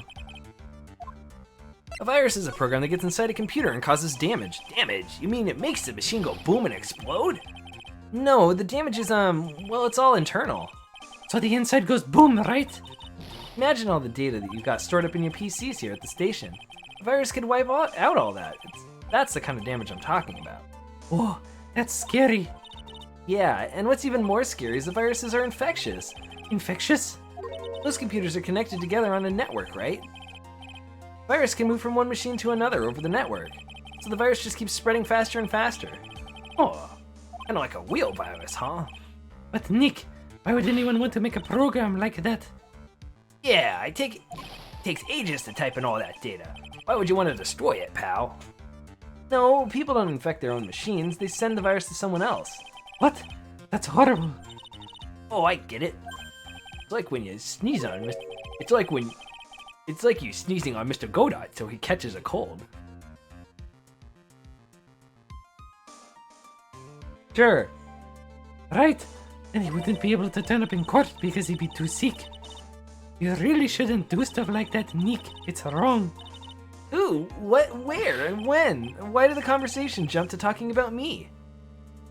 Anyway, that's what a computer virus is. A bad program that causes damage.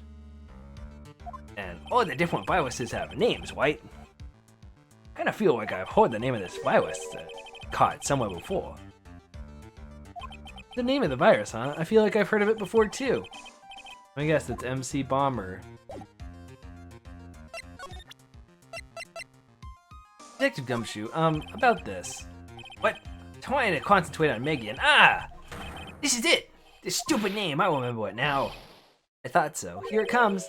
Don't just nod to yourself and keep me in the dark, Nick. What's going on? It's okay, Maya. You don't have to cry about it.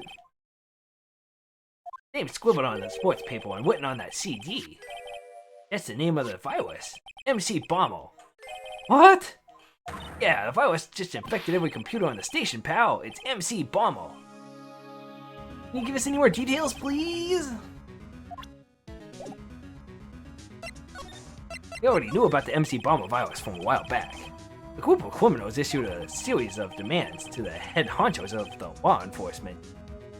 They threatened to release the virus if their demands weren't met. Who are they? I don't know, some hotshots from the criminal underworld. Be my guess. The Cadaverlinis or something. And now the virus has been released, huh?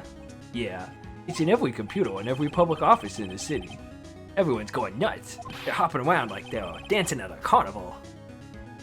All this stuff with criminals and viruses. It almost feels like we're in a sci-fi movie. Apparently, the programmers who made this virus was a real genius or something. Probably wears a scouter on his face and accidentally died in a coffee-related accident.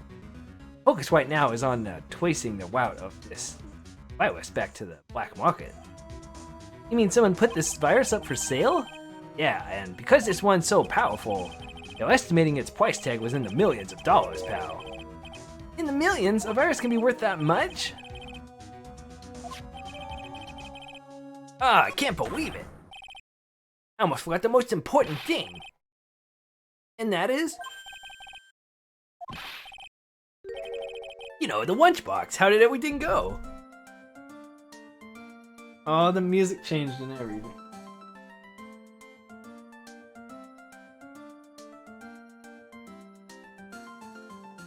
Lunchbox. You remember the weenies? I hate weenies.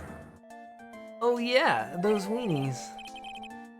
So, how did my weenies taste when they went down the hatch? Huh?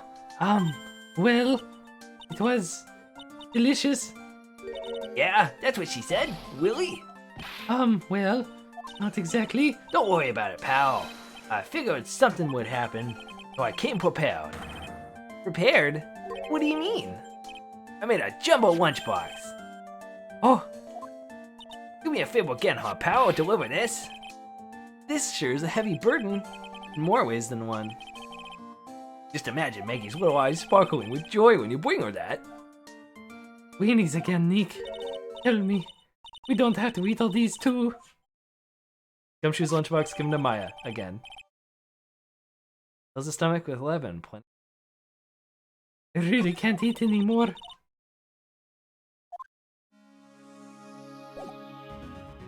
Okay. We're gonna go until we get to the trial, and then I'll probably end. Because we're at about 3.5 hours, and my voice is starting to feel a little bit. There's not a ton more, so we'll just get to court.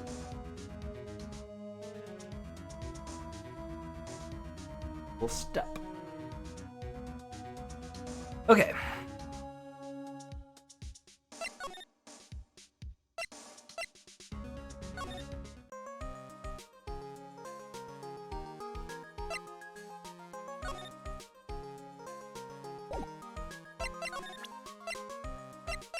Oh, I tried to present to her the fake badge.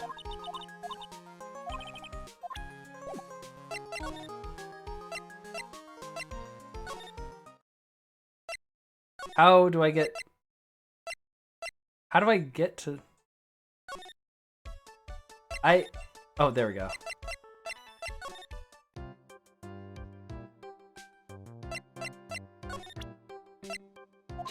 Alright, time to find out some secrets. Glenn's troubles. So, how about you tell me what kind of trouble Mr. Elg was in? I'm sorry, sir, but we don't deal with troubleshooting here. Perhaps you'd like to speak with someone in customer service? What's she talking about? I guess I'd better take a shot and get it and see where it gets me.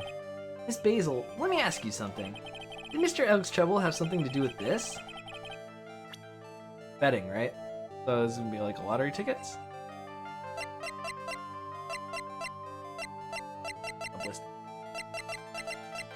Betting thing.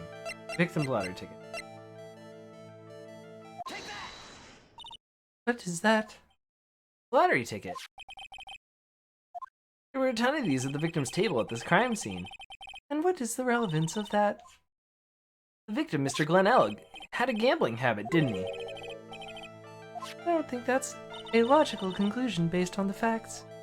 Everyone dreams of being rich. Even I listen to Millionaire Radio. She's right.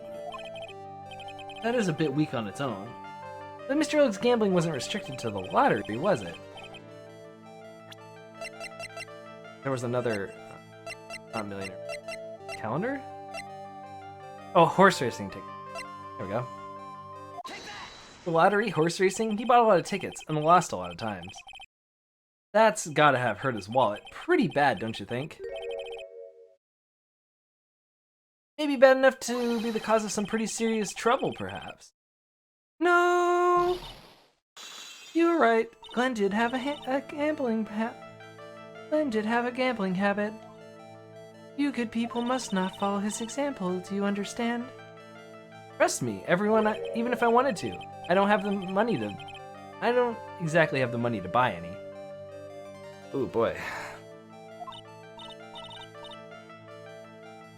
But if you win, there's no problem, is there?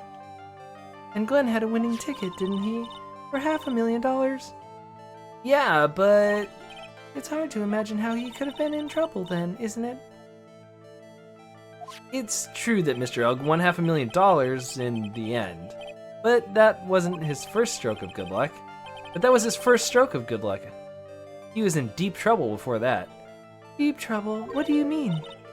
Mr. Elg's real problem was with someone or something more terrifying and ferocious.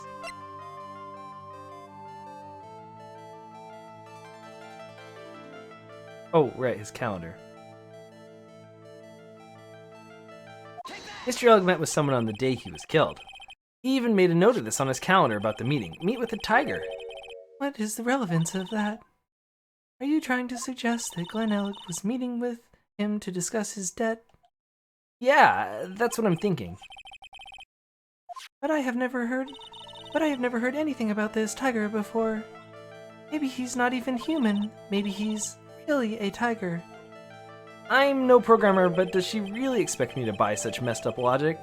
In that case, I think it's time to introduce you to the tiger. Furio Tigre, aka the Tiger, is the boss of the loan office called Tender Lender. This is who Mr. Elg met on the day of his murder. And the only thing a loan shark would talk with him about would be his debt.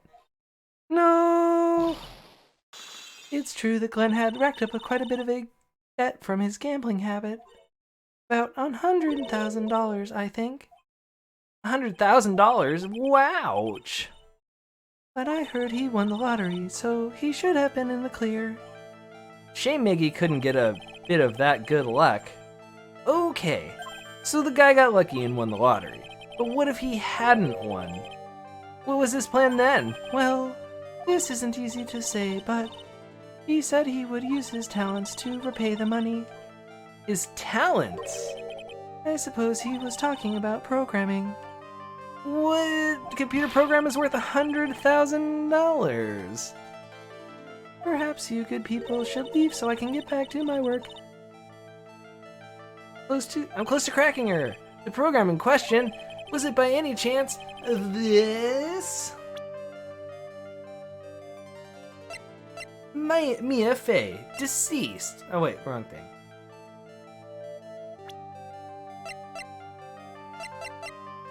Well, this is it, isn't it?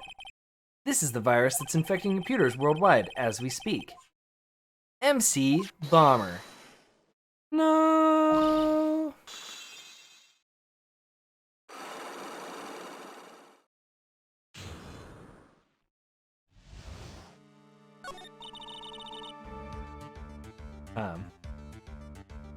Glenn's head had more processing power than any computer, but it had been infected with the gambling virus. Glenn was in too deep. You mean he was in debt? Yes, $100,000 in debt. Not an easy amount to repay. So He said he was taking on some extra work. Something a bit risky. Risky? How? Maybe he was going to become a waitress at Très Bien. Where do you come up with these ideas? Risky extra work. So it's safe to say Mr. Elg was the creator of this virus, huh? The MC Bomber virus? Yeah. It was a work of genius. In a bad sort of way, of course, but still genius. Something like that would probably fetch several $1 million on the black market. Inconceivable! Gumshoe was right for a change. This date, December 3rd, is marked on the calendar. That was his deadline for repaying his debts. MC Bomber added to the court record, potentially worth millions of dollars. I guess we won't be needing these horse racing tickets anymore. Glen Elg's horse racing tickets thrown back on the floor. Like, well, we don't need these. It's the trash can, Nick. I think that's everything I got. Okay. That gives us a much better picture of what was going on.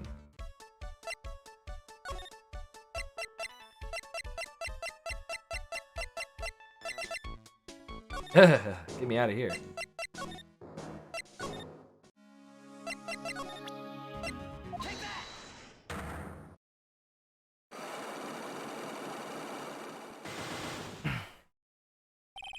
The headband. You said that the bandage around your head was from an operation? You also said you suffered a fatal injury to the head, correct? Yes, the operation was very difficult, apparently. Now, by fatal injury, you mean you were hurt very badly somehow, right? He. Oh. Did the injury in question have something to do with this?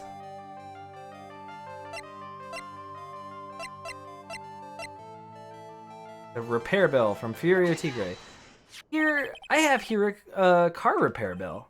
From this, it seems pretty obvious that this car was involved in an accident. Let me see that. This bill is made out to the Cadaverinis? Yes, it is. I don't think I ever introduced myself. Tell me, what do the Cadaverinis have to do with me? Something tells me she's not about to say hi and introduce herself. Alright then. Your relationship with the Cadaverinis is very strong, and this is why.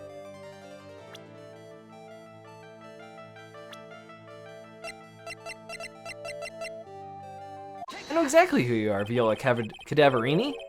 You sustained that injury in the traffic accident, didn't you? It happened about 4 months ago. I was driving in one of our family cars when someone pulled out in front of me. It was a motorbike or something like that. I don't remember it much. Anyway, I swerved to try and avoid it, but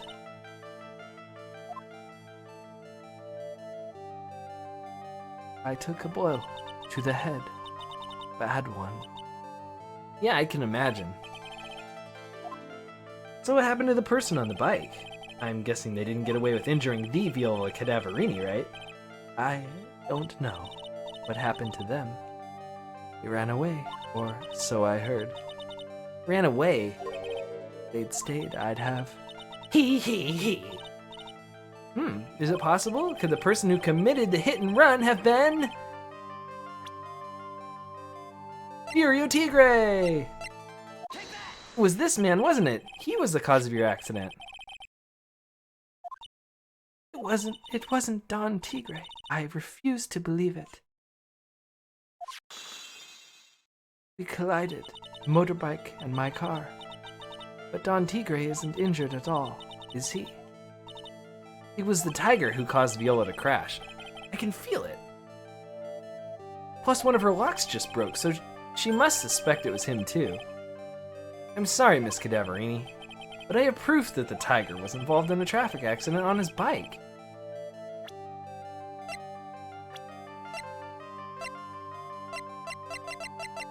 The scooter. It's not exactly a motorbike, but Mr. Tigre rides around on a scooter, doesn't he? And you'll notice that the front wheel guard is badly damaged. Miss Cadaverini, you know the truth, don't you? He. Every time I see that, I just think of that in Payne's voice, so I'm just gonna keep doing that in Payne's voice. This repair bill was paid by Furio Tigre. The Cadaverinis have known for ages who caused the accident, haven't they? It's possible. Perhaps. Somewhere inside me, I know that may be true. I knew it. But Don Tigre still saved my life. The operation was very complicated. Was very, very expensive. How much are we talking? Very, very, very expensive. She seems kind of hesitant about giving me an actual figure. I should back off. Well, anyway, it was the tiger who paid for it, right? Pain and Old Bag sound the same to me. I imagine Old Bag more when you do that hee hee hee. Pain's the guy who says hee hee hee. But their voices are very similar. It's hard for me to do. It's not that hard for me to do Old Bag's voice, but it is really hard for me to do the voice that I'm trying to do with Pain. So we mostly just get Old Bag sounds when I Pain.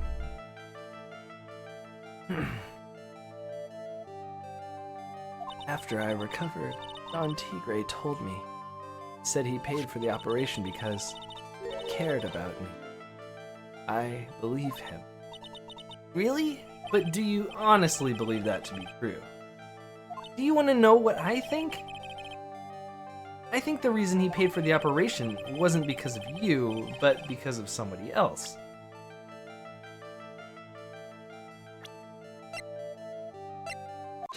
Perhaps I shouldn't be saying this, but your grandfather, Bruto Cadaverini, controls a lot of dubious cash, right? And you are his beloved pride and joy. Sure, I don't know exactly how much the operation cost, but if you weren't the granddaughter of Mr. Cadaverini, do you think Mr. Tigre would have paid the money? $1 million.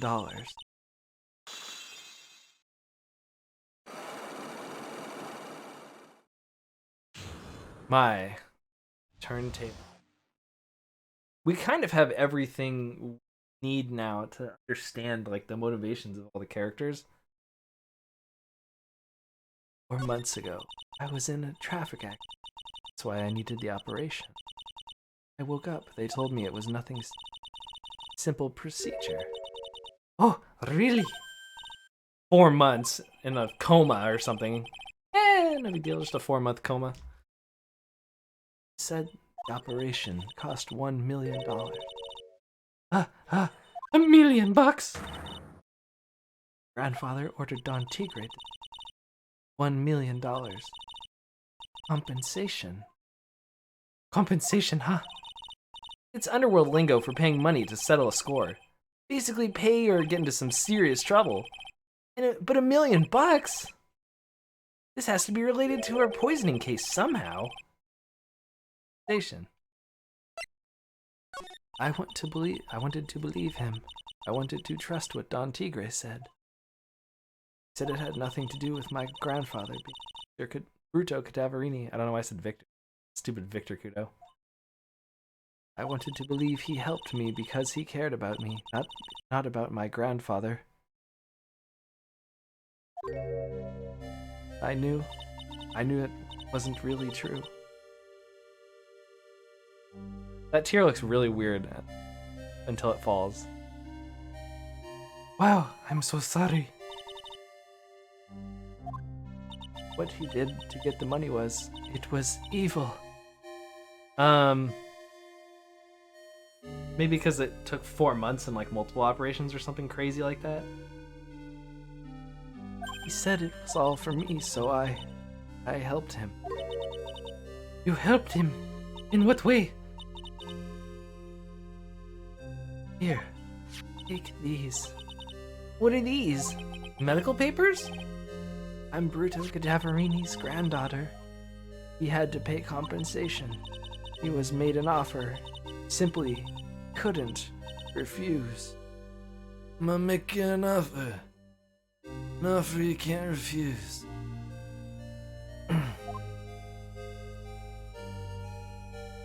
$1 million bill for cranial surgery. Payment was due last year. Wow, I feel so bad for Viola.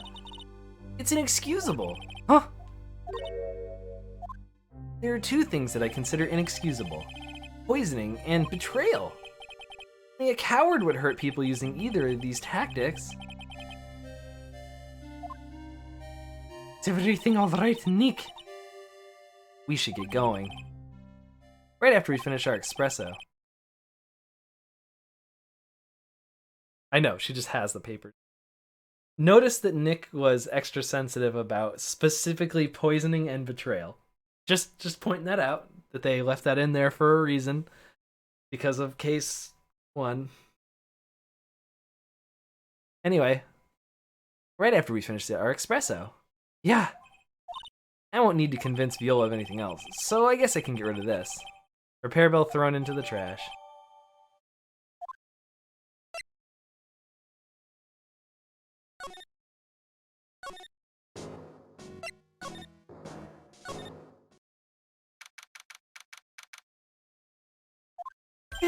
Bonjour. I have been waiting for you to return. Mr. Armstrong. Good timing. I was hoping to find you here. We'd like to ask you a few questions. Yeah, well, he hasn't got anything to say to you fellas. It's Zinhope.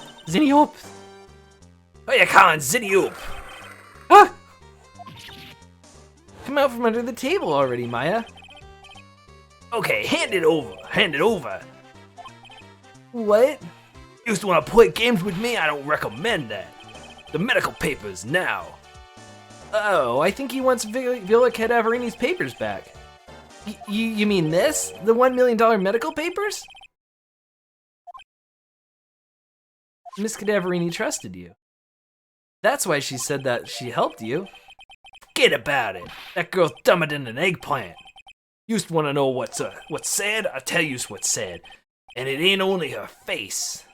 She thinks she got power because she's Bruto's little girl. Now that's sad. I can't let you have these papers. Tomorrow in court, I'm going to expose what you did to get the $1 million you used to pay this off. You crazy or something? I don't care if you want to give it to me or not.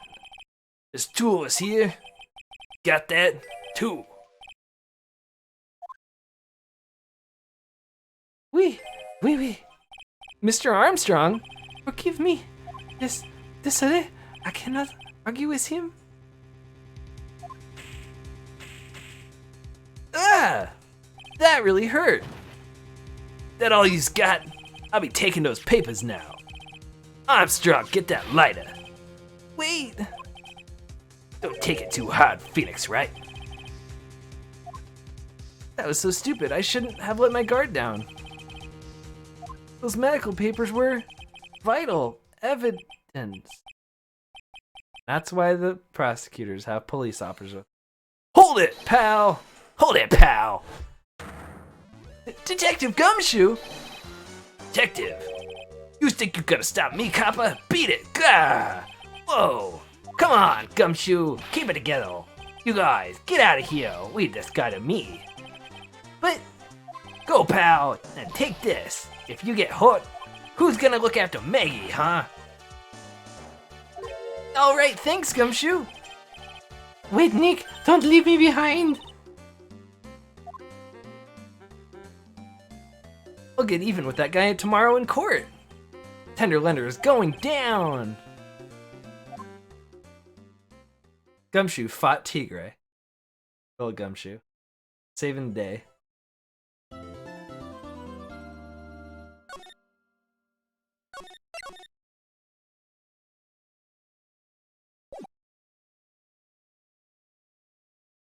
Okay. Boy, oh boy. Are we left?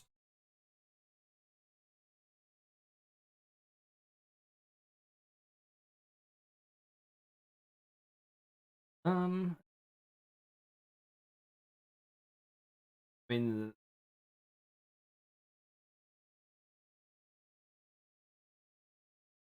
looks like this last. I mean, the last part of it is always long, but looks like we're most of the way. We basically just have some, probably a fairly long trial thing left to go. All right, so we will save this for next time.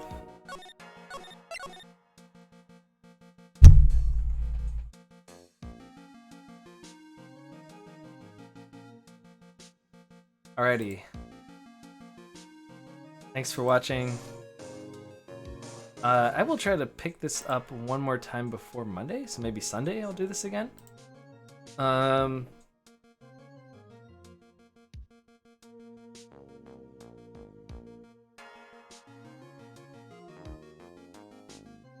Sunday finish the trial, and I'll have to find time between homework and working again to do more, which is fine.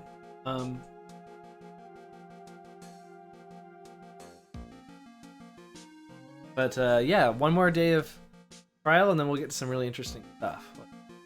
One of my favorite parts of this game.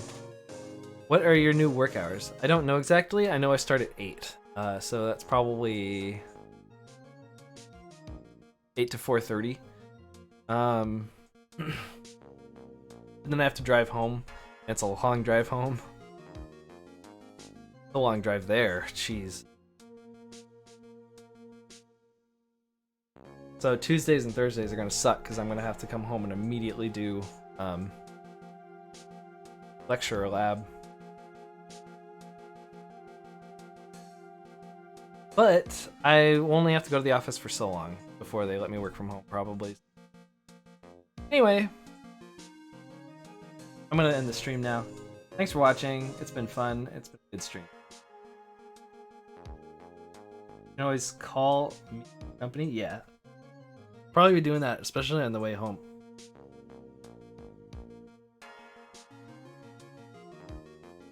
Okay. Bye-bye.